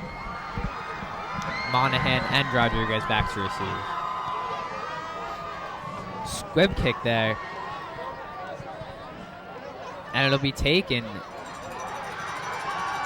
Can't see the number, but he'll make some moves, get to about the 35-yard line. Santoro. Dominic Santoro. Yeah, number 81. And I'm sorry, 21. Yep. And that'll start the drive for the Patriots, so they really need to score on this. And Josh and Anthony, we talked about this earlier in the first half, that they really need to switch to those small plays and group together a drive rather than just going for the big plays to score for drives. I mean, we'll have to see what they're going to change up about their gameplay. I mean, Coach Olson definitely had something to say in the locker room. We'll have to see and observe what it was. So the handoff immediately goes to Santoro on that one, and he'll gain about 3 yards. So second down coming up for the Patriots.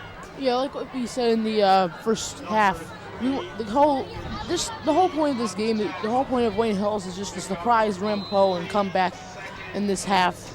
Just big plays, just try to make that 10 into like a 22 or some other higher number.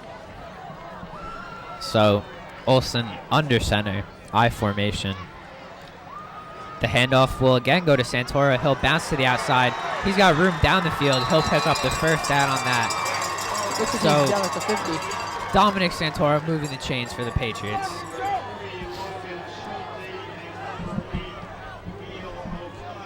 So now, Josh, it looks like that Wayne Hills is going more towards the run for this half. Last half, they really couldn't open anything up with the run, so they had to pass a lot, but maybe finding some holes. Their offensive line seems to be pushing well, so we'll see if it works out for them.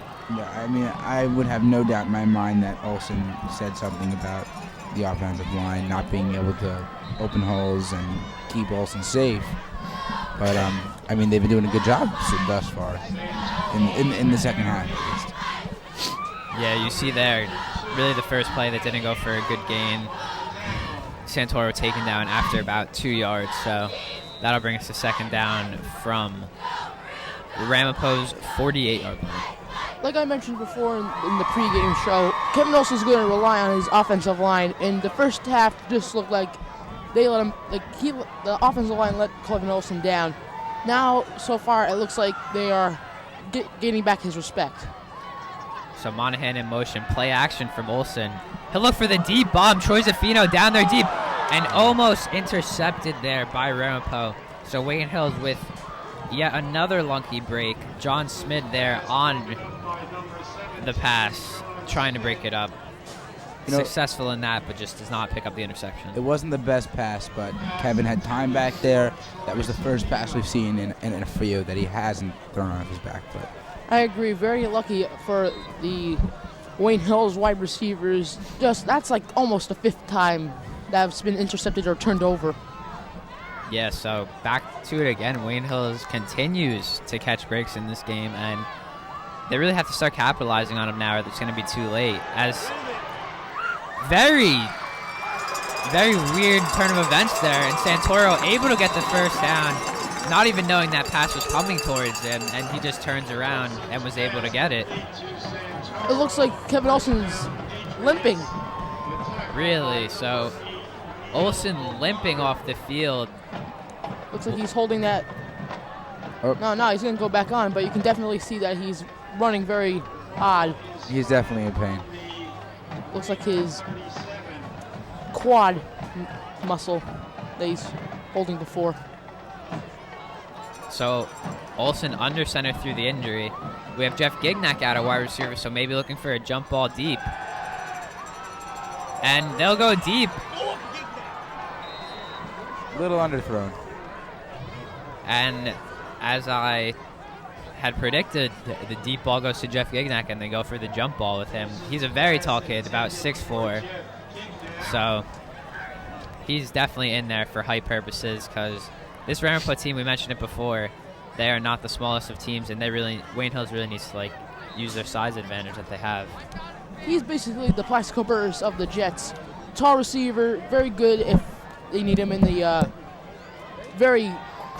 just in the crunch time situation, he'll throw it to him. And Jeff Gignac can punt. I don't know about Plaxico Burrs. As you see pressure coming, Monahan gets that one. He's got room down the sideline. As Monahan goes to the 5. Oh, touchdown! Wayne Hills as Andrew Monahan puts the Patriots down by 4. Just amazing. Almost taken down at the 4, but regains his step and goes in for the touchdown. Amazing run for Andrew Monahan. There it is. That one big play that Wayne Hills needs to get it going. Andrew Monahan, as we saw there, just followed his blockers, kept his feet moving, and he saw the holes. That was a perfect run. Yeah, really. Andrew Monahan quiet in the first half and making big noise in the second half, getting Wayne Hills the score that they needed, and the momentum turn that they needed as Martinez extra point splits the uprights. But Wayne Hills, you see it now. The fans are getting into it. The fans are starting to fill up. And now we'll see what Wayne Hills can do now when they're put on the defensive side of the ball. Now it's only a 4-point game. I think there's a lot more hope for Wayne Hills right now. Wasn't looking too good a few minutes ago, but, this is big. This is a big momentum mover. This is going to boost their morale. Let's see it push forward. Let's see their defense come back and stop the run. Crowd wants a surprise, and they're getting it, definitely. Yeah, so this game looks to be, it's going to be a nail-biter at the end of it. 21-17 now with 9:13 remaining in the third quarter. So Ramapo is going to look to bounce back on that one. Whatever Coach Olsen said in the locker room is definitely working right now. Yeah, you could tell that it definitely had an effect on the Wayne Hills team. They came out in the second half. It looked like they were firing and they wanted to score. And they were able to put points on the board, something that they had trouble with doing in the first half.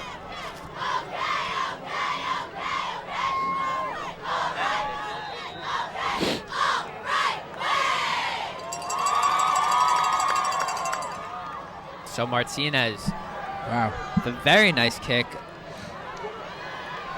And Ramapo, Joe Lane on the tackle, running down the field the whole time, able to get the tackle on that and put Ramapo at just about the 20-yard line. Great tackle. Yeah, you saw Lane sprinting the whole time downfield, and for a big guy, he definitely has some speed, and when you see someone that big charging at you, you're going to be afraid of him. It's the little things that really matter. If you're going to deny them good field position, that could give you that much extra momentum into this drive.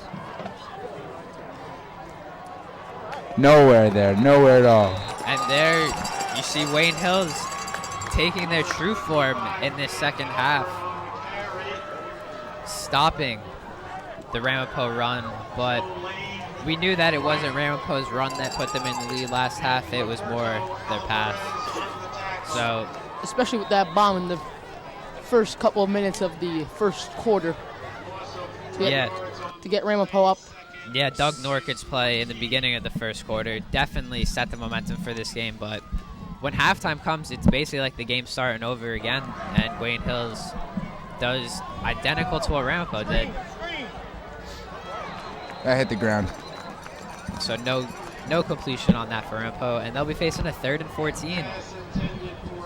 Great defense by Wayne Hills.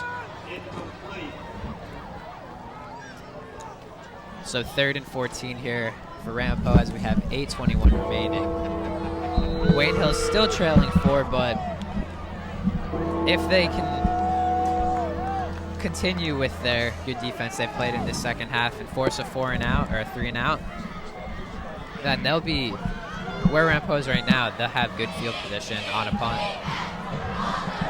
And there Wayne Hills is with the sack. Wayne Hills is pumped. Joe Lane.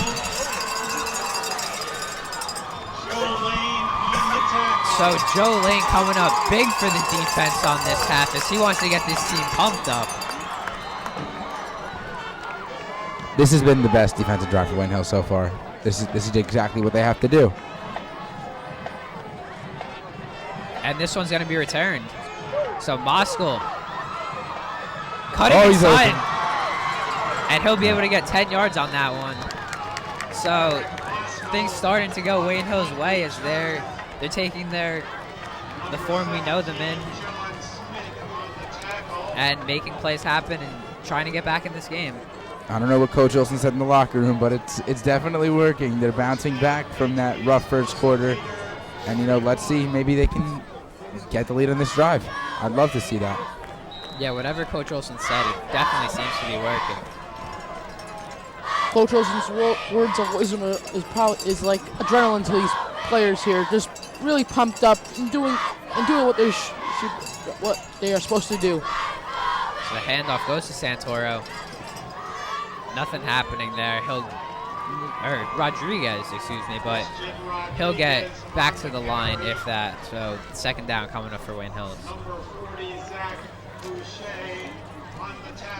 It almost looked like the guard that pulled Roberto Alvarez got in his way a little bit. It's tough, especially in this weather when it's colder out and the guards have a harder time getting their feet moving. I mean, that's big when there's a pulling guy on the offensive line who's got to keep it moving. You almost have to be just as fast as the running guy. Yeah, you have to be as fast as him or a few steps ahead of him, and you really need to get those blocks quick or you're going to be congesting the running back's lane. Zafino in motion. Wildcat for Monahan, but flag on the play. Gonna look to be a false start on Wayne Hills.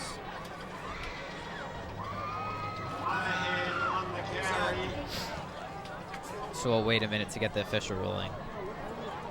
Offsides on Wayne Hills. So again with the penalties, that'll bring them back 5 yards, and something that they don't want to do and they can't afford to do at this point in the game. Just mental errors. Like, you got to make sure you're set before the before the ball's hiked. So now 2nd and 15 for Wayne Hills from the Ramapo 46-yard line. Down 4. And now I look for them to pass. Before they had that option of running, and you see Olsen with play action there. Screen to Santoro. Absolutely nothing there. Yeah, you saw Olsen backing up. Pass was lofted to Santoro, which in that situation it really shouldn't have been, or it didn't need to be, and it really didn't give him much room to move. Worthless play right there. Probably didn't move him anything.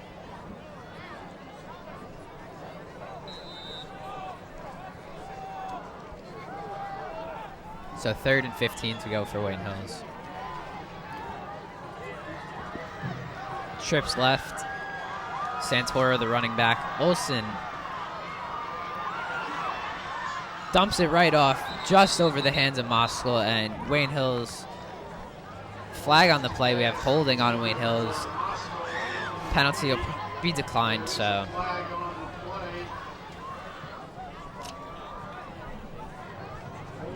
So Wayne Hills is probably going to punt this one away. I'm going to be honest. I would not be surprised if at the next or in the future we see an interception. I don't see any power behind Kevin Olsen's ball.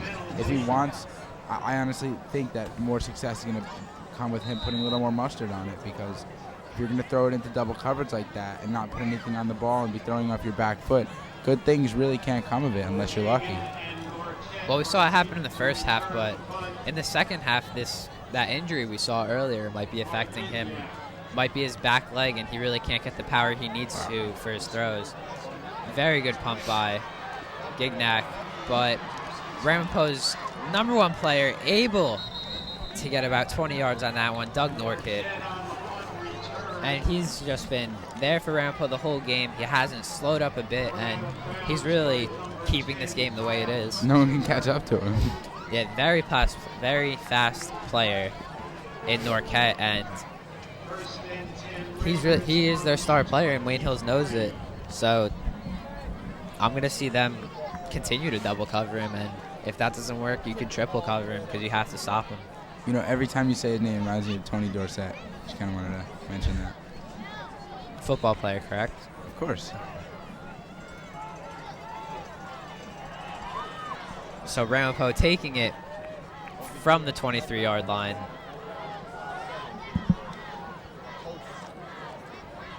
Taken out very quickly. Great defense by Wayne Hills right there. Letting him go nowhere at all. Great timing on that. He was in the backfield almost even before the play started. Garrett Rubin with the tackle on that one, so good job there. We don't see him get on the defensive side of the ball that often, and when he does, he definitely made a great play, so good job for Rubin there. Looks like a loss of 4 or 5 right there. So we'll have 2nd and 14 for Ramapo. 2 players in motion. Santoro in on that one quick. As you saw, right when the players went in motion, he knew he was blitzing, and he just ran right in on that and jumped the gun. You know what's good about this Wayne Hills Patriots team is that even though they don't have the best performance on one offensive drive, they'll come right back and you know, really give it their all on their defensive drive. They don't ease up whatsoever. Yeah, this Wayne Hills team, I mean, after halftime, they're a whole different team, and they're not letting up on one play, because that one play could turn up being the difference in this game. Now, I don't know if on the first drive they weren't ready, because that seemed like a totally different mindset. They were flustered by that play and really didn't know what was happening. Daughtry in shotgun goes deep. Just overthrown to Doug Norquette. We're seeing it now. He's the fastest player on the field, and Wayne Hills should know it, and they should be covering him better.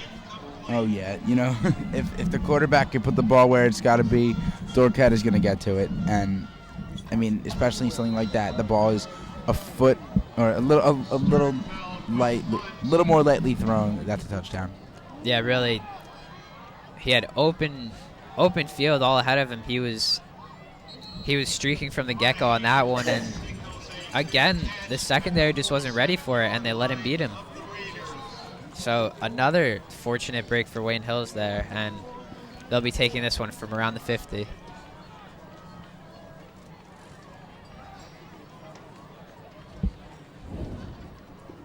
Couple high snaps for the kicker there. Had to jump up and reach it.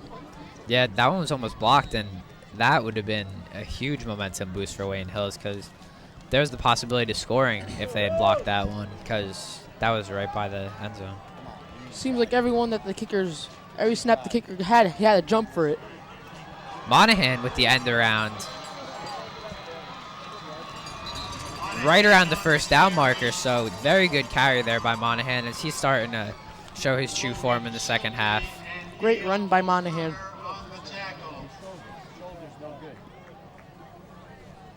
So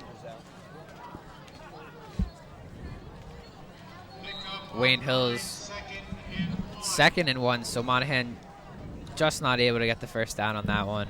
Looks like he's coming out in the next play. Monahan out on that one. Showing signs of injury, I'm not sure though. Looks like he's holding his shoulder or his back or something. Hopefully he'll be back in though. Olsen under center, I formation. He'll give the pitch to Santoro. He'll get the first down and a couple more as he trips over Ramapo and is able to pick up a few extra yards. Just when he thinks Santoro's going to go down, he keeps his legs moving and pushes for another 3, 4, 5 yards. That was a great pickup right there. Like I said before, these Wayne Hills players are strong, and they keep showing it by thinking that they're going to go down, but they have courage, and they will get back up on their feet and run some more. Yeah, when you're running, really, if you just keep your legs moving, that's when you're going to start getting those extra yards, and they add up when you're just shy of a first down, or even when you're past it, just to get those few extra yards to possibly put you in field goal position. Another handoff to Santoro, but this time fumble on the floor. And it looks like Ramapo is going to recover this one. So a drive kill for Wayne Hills and an injury on the field, it looks like. You know, I don't even know what happened there. It was a quick. That snap was very quick. It did not look like anyone was ready for that to happen. I think that was miscommunication, Nick. Yeah, really. I mean, the running game was working for them so far in the second half, but did it one time too many, and it ended up resulting in a turnover for them and a momentum shift. And they needed that score, Josh, because they're down 4 now, and giving Ramapo the opportunity to score again isn't what they need to do. Right over the middle. Very nice pass by Ramapo there to number 40, Zach Bocher. He's come up big for them a couple times, and he'll get into Wayne Hills territory. That was a great connection. That was flawless right there. Great catch, too. He looks like a really strong player who can do these kinds of things, catch the ball and do some more with it. Middle of the field was open there, and they were just able to connect and get a very good gain on that one. For Ramapo, Daughtry is really showing that he's a great quarterback, because that's what they're doing. Oh, fumble on the ground. Recovered quickly by Ramapo. But back to what I was saying, Daughtry is showing that he's a very good quarterback, because Ramapo's number one weapon right now is their pass, and he is the reason behind it.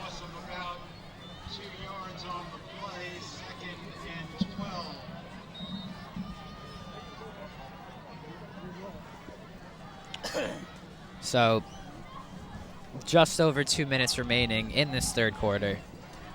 Ramapo up 21-17 with possession of the ball. Daughtry under center. He'll drop back. Just through the hands of Neil O'Connor for Ramapo, so. Quarterback was hit as he was throwing. Yeah, I was just going to say, he barely got that pass, and that was great coverage. Maybe some early Halloween candy, as you said before, Anthony? I'm sorry? Maybe some early Halloween candy. Never mind. I guess you don't remember what you said. I guess. Okay. Candy and football with Halloween somehow mixed into this. So, under 2 minutes remaining. Ramapo in a third down situation, 3rd and 12 to go. Daughtry in the shotgun. As you see, the playmaker on the far side of your screen, number 27 for Ramapo. Bad snap. Snap hits the ground. Yeah, there it is. That's what they need. Could it be a fumble too? Fumble by Wayne Hills and recovered by Matt Greenfield. So quiet throughout the game, but that comes up in a big way for Wayne Hills, getting them back possession. The crowd is going absolutely nuts for number 17. And there are the bells. They bring out the cowbells. You know, this is a big change in momentum. Let's see Wayne Hills bounce back. Let's see them move the ball down the field and put some more points on the board. They need to get a lead. Last year, Matt Greenfield was a very big player for the Patriots, had a bunch of sacks at defensive end. This year, he's been a little quieter, but really shows his true form on that play. Wayne Hills will move quick, and they'll pitch it right out to Santoro, or Rodriguez, excuse me. I keep getting those two mixed up. They have similar body types, and it's true. We really can't see the numbers from here, so apologies. You know, Matt Greenfield coming up big. You know, that is one of those things, one of those big plays that Wayne Hills makes every single week that, you know, just completely turns the game around. And also, I'd like to say congrats to Matt Greenfield for recently getting inducted into the National Honor Society. Very big achievement there, so congrats to Matt Greenfield for that. So, Olsen be under center for this one, as usual. And Santoro right up the middle. And let's take a look at that fumble again that Greenfield was able to recover. Greenfield coming in off the outside. Able to just rip that ball away from Ramapo and get possession for Wayne Hills. So we've got the 3rd down and 3 for Wayne Hills.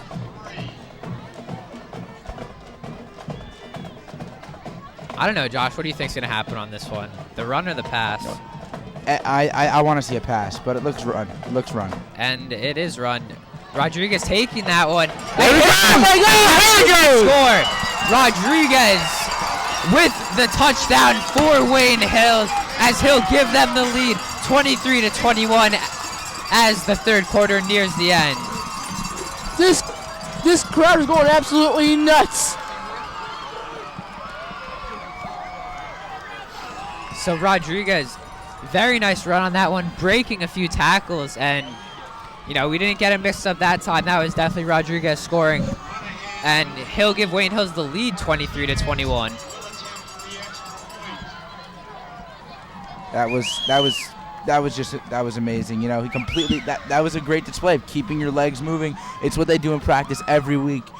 That's all they say, keep it moving, and he did it perfectly. Broke right through, touchdown, Wayne Hills leading. So Martinez splits the uprights, but now let's go take a look back at Rodriguez's touchdown for Wayne Hills. So Rodriguez there, able to find some room, break a few tackles, and get into the end zone for Wayne Hills.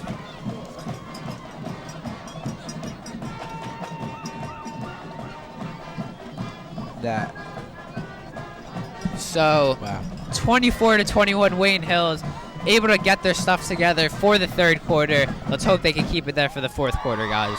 The Ramapo bench and the crowd for Ramapo is totally silent, like duct tape was just wrapped around their lips. So Wayne Hills able to silence the Ramapo crowd, Anthony. And, you know, the momentum shifts in this game. It's just back and forth, but I don't think anyone was expecting a game this close. I know that all three of us predicted 2 scores, 1 score, or 2 scores, 3 scores. Nothing really 24-21 at the end of the third quarter. There's a completely new atmosphere here at Patriot Stadium. The cheerleaders are going crazy, the band is going crazy, the crowd is going crazy, Coach Olson's going crazy, the players are going crazy. This is a new football game. 24-21, Wayne Hills, let's keep it going. Yeah, you could definitely tell when the Wayne Hills crowd is in and when they're not. And one of the biggest thing I think is their student section's filled up now, and at high school football game, that's always the biggest fan support is from the student section. So they're able to give Wayne Hills the momentum they need.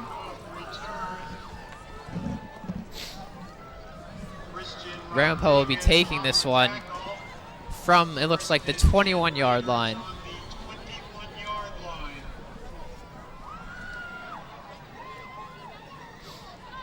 So, guys, really, this game back and forth. And Josh, as much as you said it wasn't, or as much as you said that Wayne Hills doesn't do the small plays, it kind of seems like that's how they're forming too.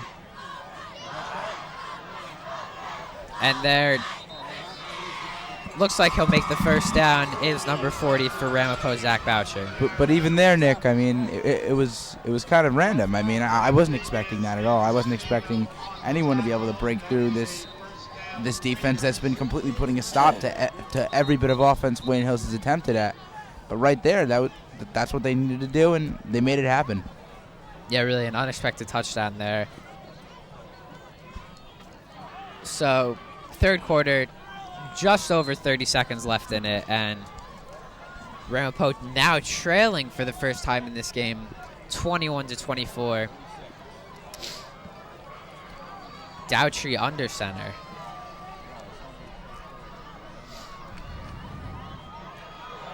Dowtree tripped off in the backfield, slow to get up, and we'll see what's wrong with him. Oh, and he is definitely limping, holding that knee. He's limping off field very noticeably. So, one thing I did notice on the Ramapo roster, though, they have a couple QBs. As I'm counting right now, 1, 2, 3, 4, 5. 5 people are marked as a quarterback on the Ramapo roster. So, they shouldn't have a problem replacing him. I'm not sure if they could replace him with someone as good. But we see the timeout called there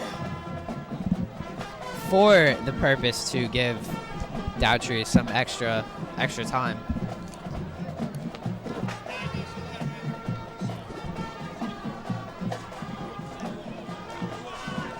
So 24-21, Wayne Hills takes the lead in this third quarter as the fourth quarter starts up.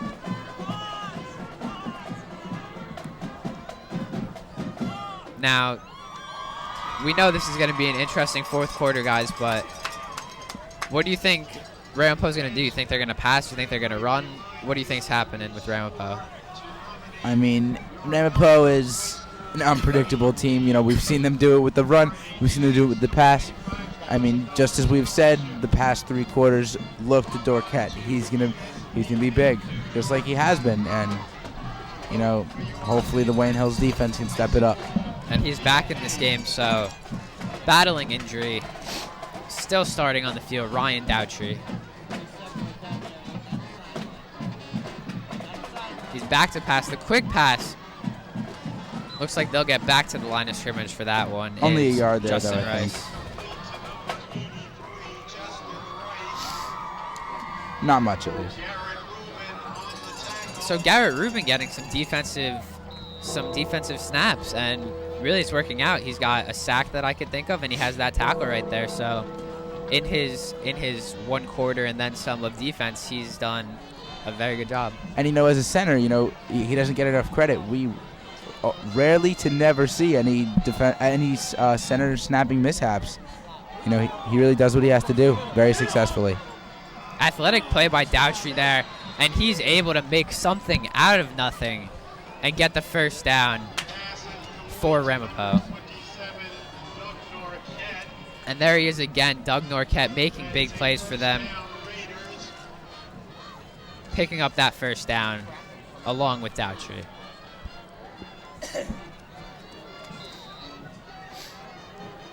Moskal checking out for this one.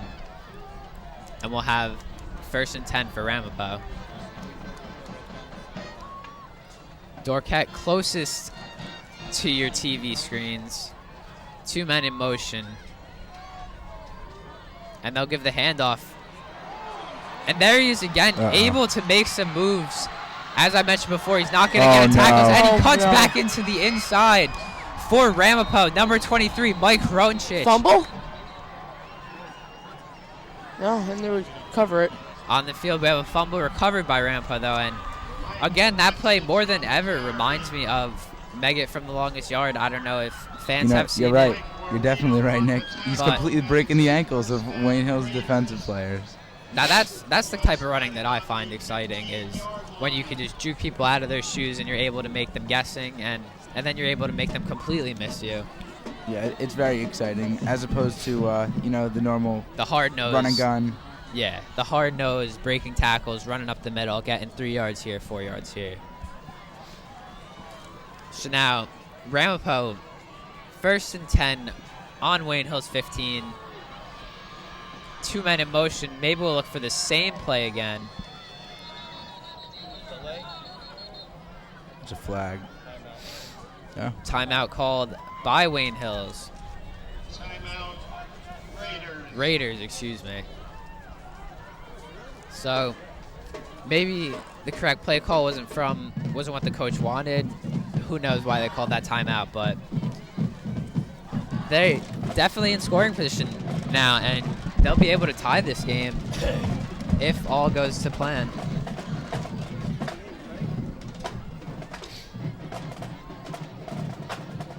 I got another question for you guys.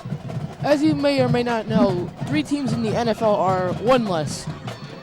I keep on wondering who will be the first one to get their first win. St. Louis, Miami, or Indianapolis? What do you guys think?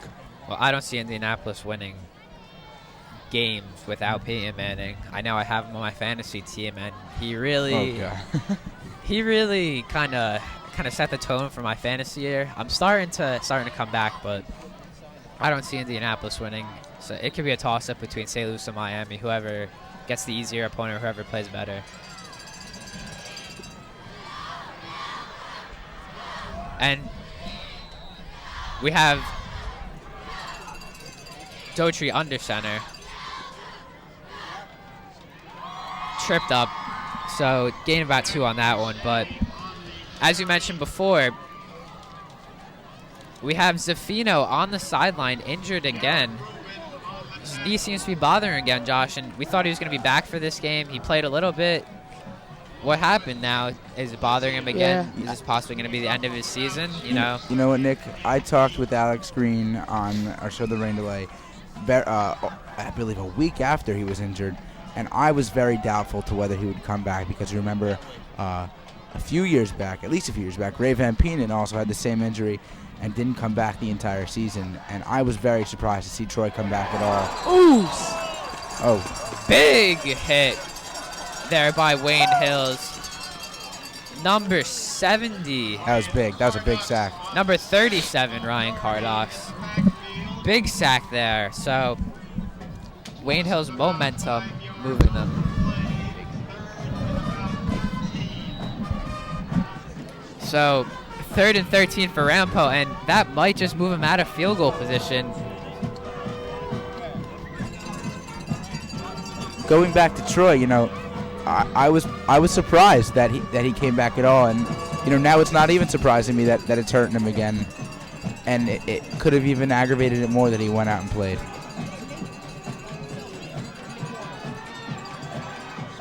And so there he is again making moves. He's the most exciting football player I've seen thus far this year. I keep talking about him, Mike Heronchik. He just jukes kids out of their shoes, and he's able to make something out of nothing every play.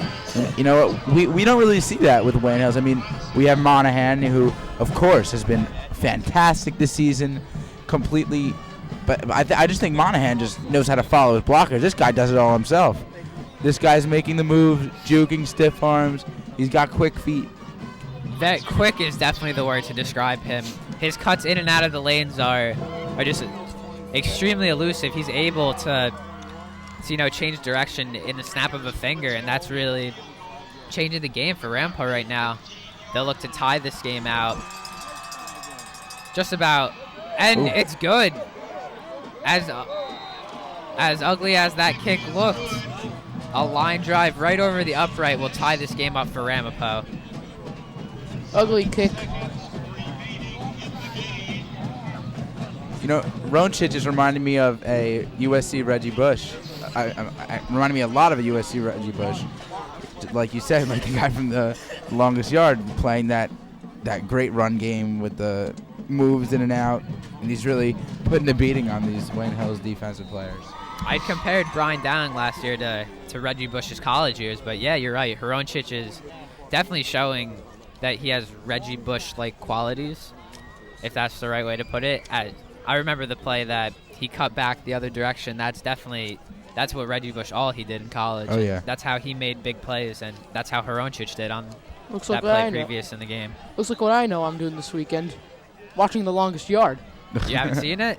No, I haven't, actually. It's a great movie. It's funny, too. So you got to watch the new one, though. I've never seen the old one, but I know the new one's good, so I'll give you my word on that. They're both good. So tie game here with 8:07 remaining, 24-24. And this is really turning into an exciting football game.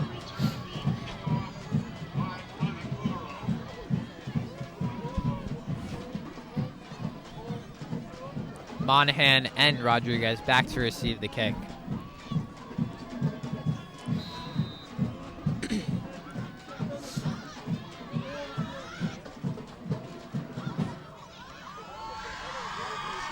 And Rodriguez will take this one.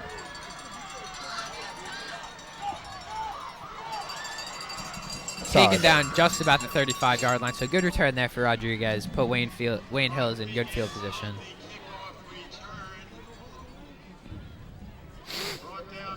This weather's not getting any better, guys. It is absolutely frigid up here. I'm getting colder by the second, and I know my nose is getting runny.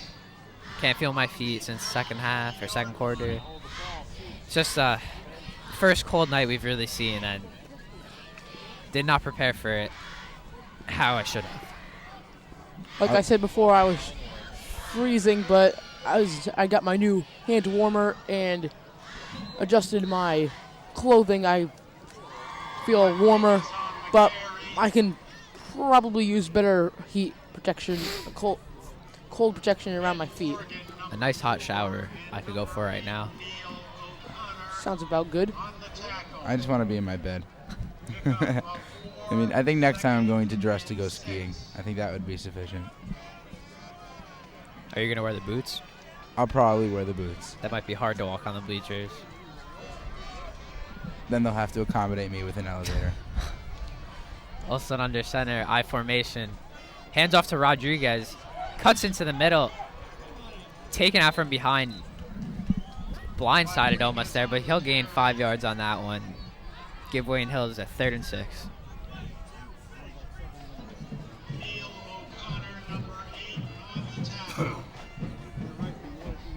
So Neil O'Connor on the tackle for Ramapo on that one, as Wayne Hills faces a 3rd and 2 now, excuse me.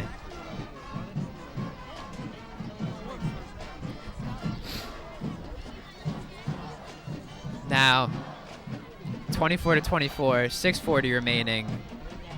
I'll keep saying it, not the game anyone really expected. Olsen under center, I formation. The handoff again. And that'll be a 1st down. Rodriguez fighting for yards on that one, and he'll move the ball past the 1st down marker and move the chains. Good run by Rodriguez right there. And opposite to Hroncic for Ramapo, that was hard-nosed football running. He just ran right up the middle, knew he was going to get hit, just tucked his chin and just went for the 1st down. And no, I really don't think, although it is his birthday, I do not think it is Kevin Olsen's night. The pass game is really not on target, but Hills is making up for it, it looks like. Yeah, Rodriguez really on this drive, he's been getting most of the snaps and he's been making stuff happen. So I definitely think Rodriguez is going to be very big next year. Actually, I just blanked out of what you said. I was just saying how Rodriguez is getting a lot of snaps this year, definitely earning his stripes, like you say, Nick.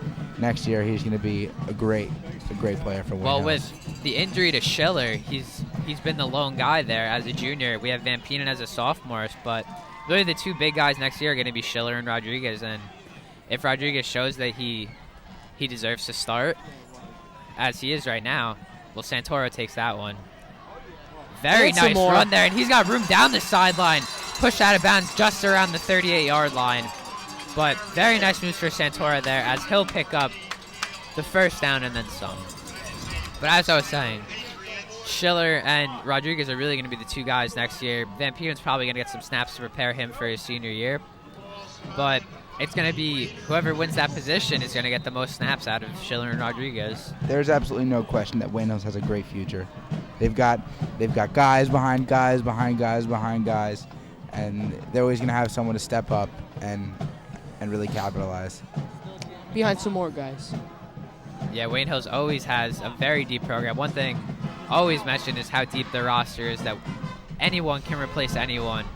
And trying to, I don't know what happened there, but Rodriguez taken down behind the line of scrimmage. Forward progress might move them back to the line of scrimmage on that one, but it looks like he tried to dive over the line of scrimmage, dive over his blockers. Looked very odd. I've never seen it before. At least on the 40-yard line, I've never seen it.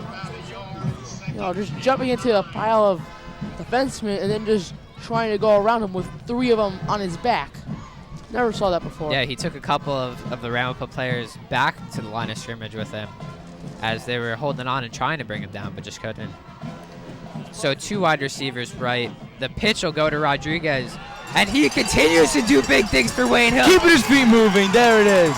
Touchdown for Christian Rodriguez as Wayne Hills takes the lead in this game, 30-24. Wayne Hills, absolutely outstanding run. Running them down, basically running the football down Ramapo's throats. Just amazing. The name of this game is perseverance. He feels the arms wrapped around him, and he doesn't stop. He just keeps the legs moving, and right there, he could have gotten taken down at the 10, but no, he kept it moving, and he pummeled it in there. That is a great touchdown. Yeah, and one thing Rodriguez is definitely showing is that he can break tackles, and you got to make your open field tackles and take him down when you have the chance, because he's going to do this to you. Ooh. Martinez splits the uprights again as Wayne. And there's a flag roughing the kicker, but they're going to probably decline it. Well, Wayne Hills will get the yards on those on the kickoff, and so we're going to be looking at a touchback.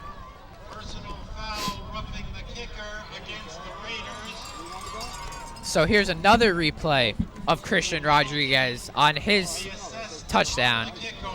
As you see there, Rodriguez bouncing to the right side, and he's able to break a tackle and get into the end zone to give Wayne Hills the 30-24 lead.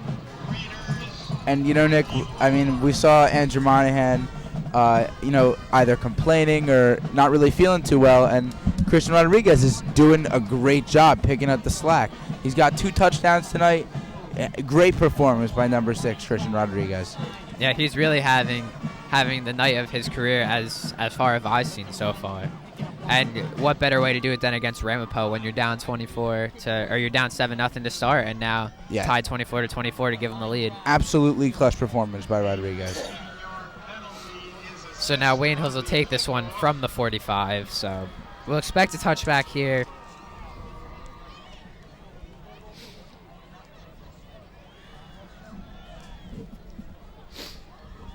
So it looks like my score prediction is, the closest. I don't remember so what I far. predicted, but I thought I predicted something close to it. You had, I believe, 38, 20. 7. No, you're 38. I don't know, actually. I think he said 38-14. That might sound right. I know mine was 34-17. And I remember me saying 40-30. Oh, no, mine was 34-28. Really? Yeah, no, definitely.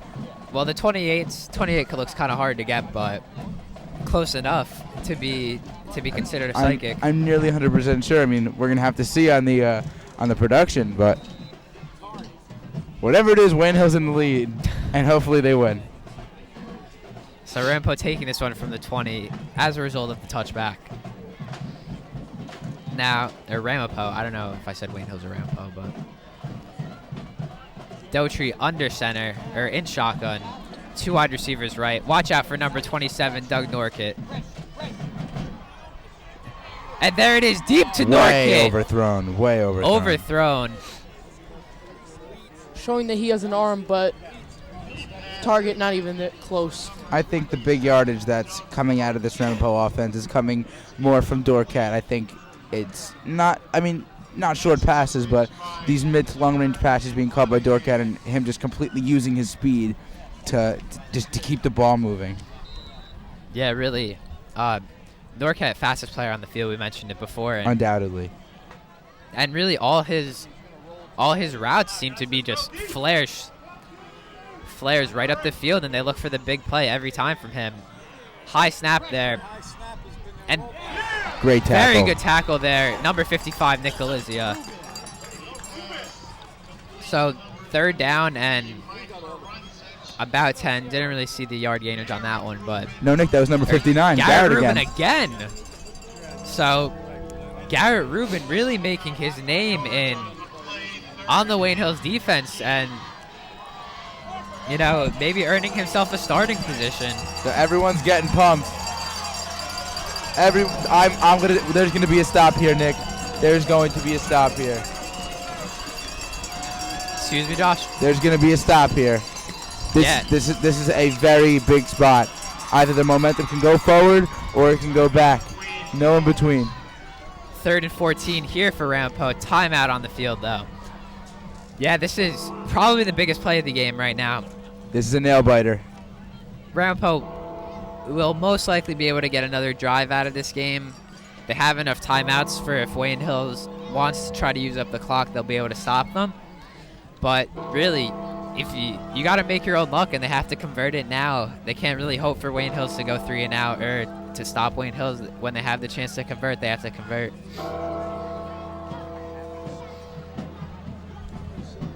I'm shaking up here, not just from the intense cold, but from this just completely, just the spot that we're put in here. The timeout is called. Either Wayne Hills can make this huge stop and get the momentum going in their favor, or another big play can come about, which would, really be a big letdown, but we'll just have to wait and see. I'm sure Hell's Bells playing in the background has something to do with my anticipation for this next play. Oh yeah, definitely. The music always sets the mood. So here we go. 3rd and 14 for Ramapo from their own 15. Daughtry steps back. He's got pressure. Gets rid of it right over the middle. And he's fighting for the first down. Looks like they'll be just shy of it, but Does not have it. No way. But they are close enough to have a reasonable 4th down chance. Another big spot right here, Nick. So we'll see what they do, and they're gonna go.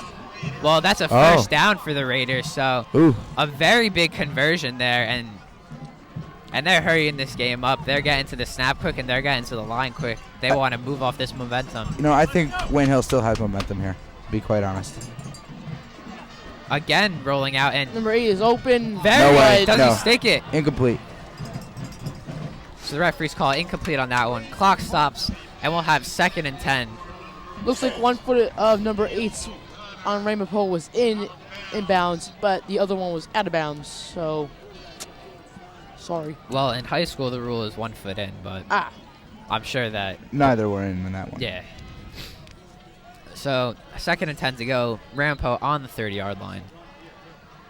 Looks like I have some more reading to do today. You know, Nick, I'm noticing Troy is really having a hard time even moving around. He can barely put any pressure on that knee. That's really unfortunate. The cold weather is definitely having effect on it. Yeah, that's definitely going to be rough.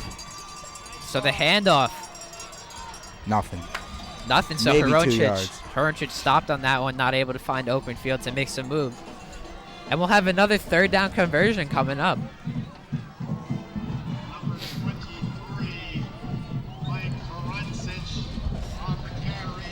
I can't explain how cold I am right now, and even just in this past 5 minutes, I've gotten more cold than I was all game.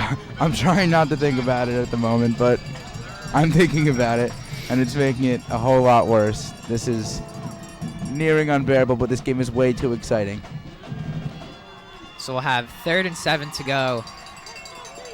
Trips right side. Horoncic in the shotgun. Pressure coming in. And there he is. There it is. That is what they need. Sack behind the line. That is how you get the momentum going in Wayne Hill's favor. That's perfect. That will end the game. That was a big play right there. So Roberto Alvarez on the sack. And Matt Greenfield also.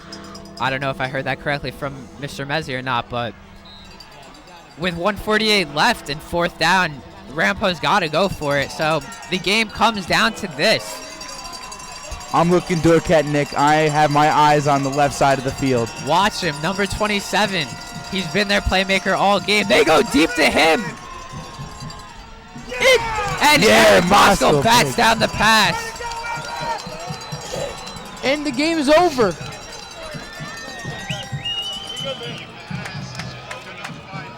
So Eric Mosco, number 22, breaking up the pass, really sealing the deal for Wayne Hills, it looks like, as we only have 1 minute, 28 seconds remaining in this game.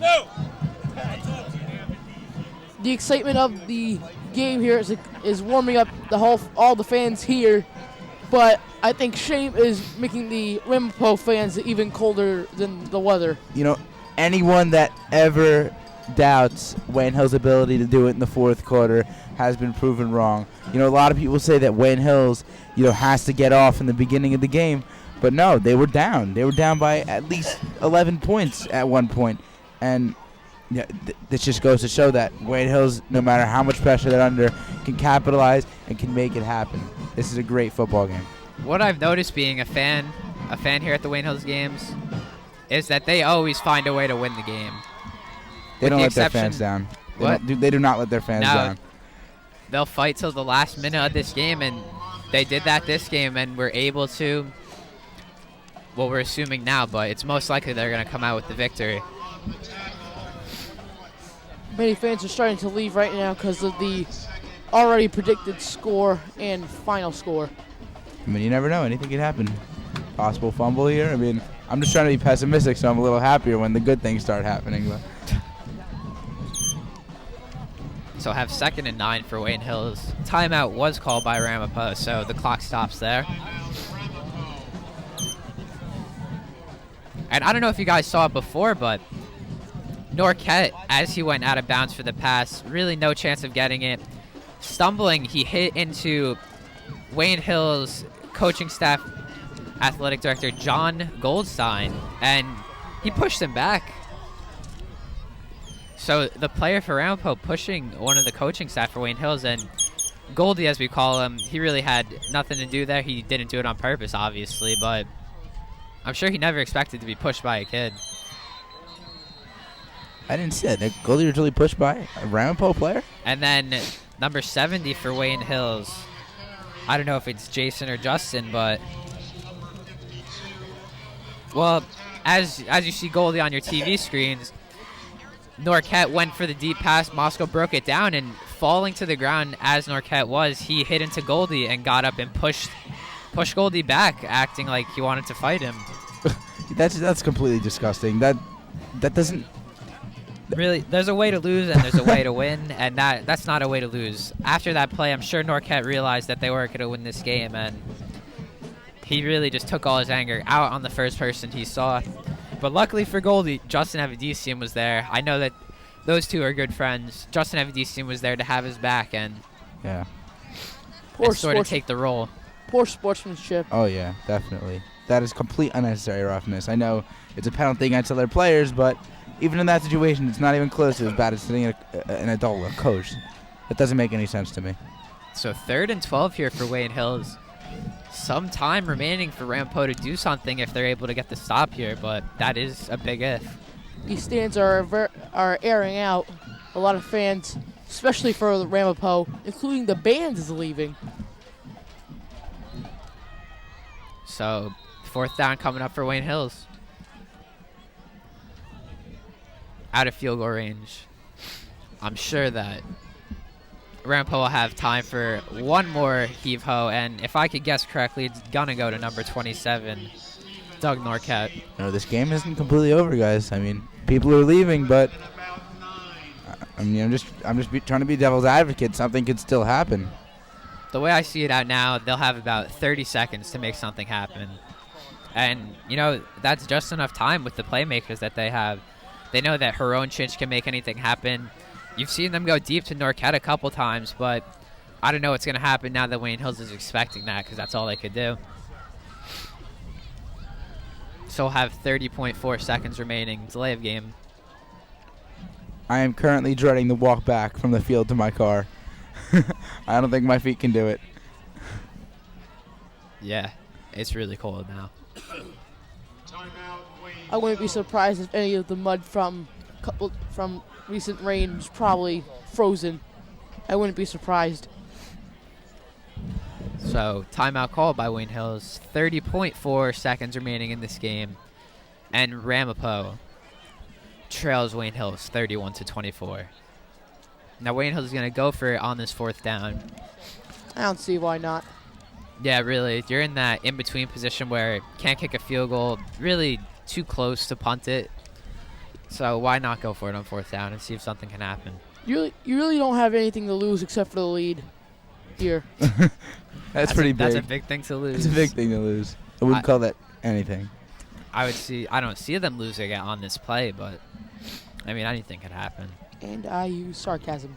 Oh, okay. I want to see a pass. I want to see a 1st down. Give him a little insurance. Either way, the clock's going to stop after the turnover. I think that's what he was going to do, just go for it. Another timeout. Well, you see, over by the field goal post where Eric Martinez practices kicks, you see 2 little kids playing their own one-on-one football game. Future Wayne Hills Patriots, possibly? Possibly. If they're on the sidelines, I don't see why not. So now, we're still on this timeout, waiting for whatever Coach Olson's call is going to be. He's sending Olson back out there, so they're going for it on 4th down, and why not? My brother oddly is filming them playing their football. Maybe that's the shot we just used. I don't know that. Kind of odd to see a teenager filming 2 little children. Yeah, I'm not sure what parents would think of that.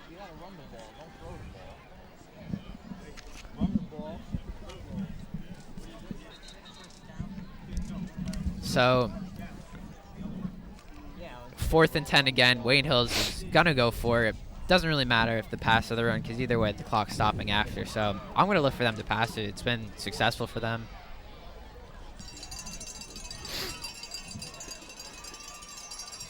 And they'll run it up the middle of Santoro. He's carrying a couple guys, but 24.5 seconds is what they'll leave Ramapo with. That's good for about 2 plays, I'd say. No touchdowns remaining. Yeah, it depends on how they're going to go at this. I mean, you could go for I'm sure that they're going to try to get to the 50 somehow, and then from the 50 they could try to score from there. But trying to score from wherever they're at right now, the 30-yard line, 29-yard line. You know, Wayne Hills can't forget they still have to play defense. You got 24 seconds left in the game. They need to have 24 seconds left in their ability. If I was Olsen right now, I would be double-teaming Norquette right from the get-go, because you know that's their big playmaker. I see Trips right now, Nick. Left side. Trips left. Oh, yeah, there it is. God. Joe Lane bringing him back to about the 5-yard line. Oh, they gave up. That is the game. That can't do anything about that. Way to end on a bang. That is great. I love to see that. So Jersey Joe Lane ending the game for them. Ramapo's going to try to get one last play off. And they will. And they spike it with time remaining. 0.2 seconds left, so not the end yet. But they're not going to leave without a fight. I thought they gave up. If you remember the championship last year, the other team, I don't remember for those fans who want to know, they had a touch. Ultapan, there you are. Ultapan had a touchdown to give them the lead. Everyone thought it was over. It was over. People were starting to leave. Then all of a sudden, Wayne Hills comes back, and that was the game. The game was over. Kickoff return touchdown. Wayne Hills wins. Well, I like to say miracle at the Meadowlands too. And that's the game for over. Wayne Hills. They come back with the victory, 31-24 over the Ramapo Raiders. Guys, they were trailing in the first quarter, able to get it together in the second half and win the game. What are your thoughts on this game? That was absolutely amazing. We just saw history happen at Wayne Hills. You know, this was the game that we look forward to for weeks and weeks. And, you know, I honestly want to know what Coach Olsen said in the locker room after halftime. He lit a fire under every single one of those players. They came back. They bounced back from that, you know, subpar first half, and they did it. The game is over, 31-24, and we're going to be home in the playoffs. I like to say there's only one word that comes to mind when I think about this game. Explosive. This game came out with a bang. Great Hail Mary pass for the first touchdown of the game by Ramapo, and then just ending the game with a great run for Wayne Hills to win. Explosive. Yeah, really, awesome. Anthony, you said it best. Started with a bang and ended with a bang. Now that'll do it for us here from Patriot Stadium. We'll see you guys next week when Wayne Hills takes on St. Joe's. Have a good night.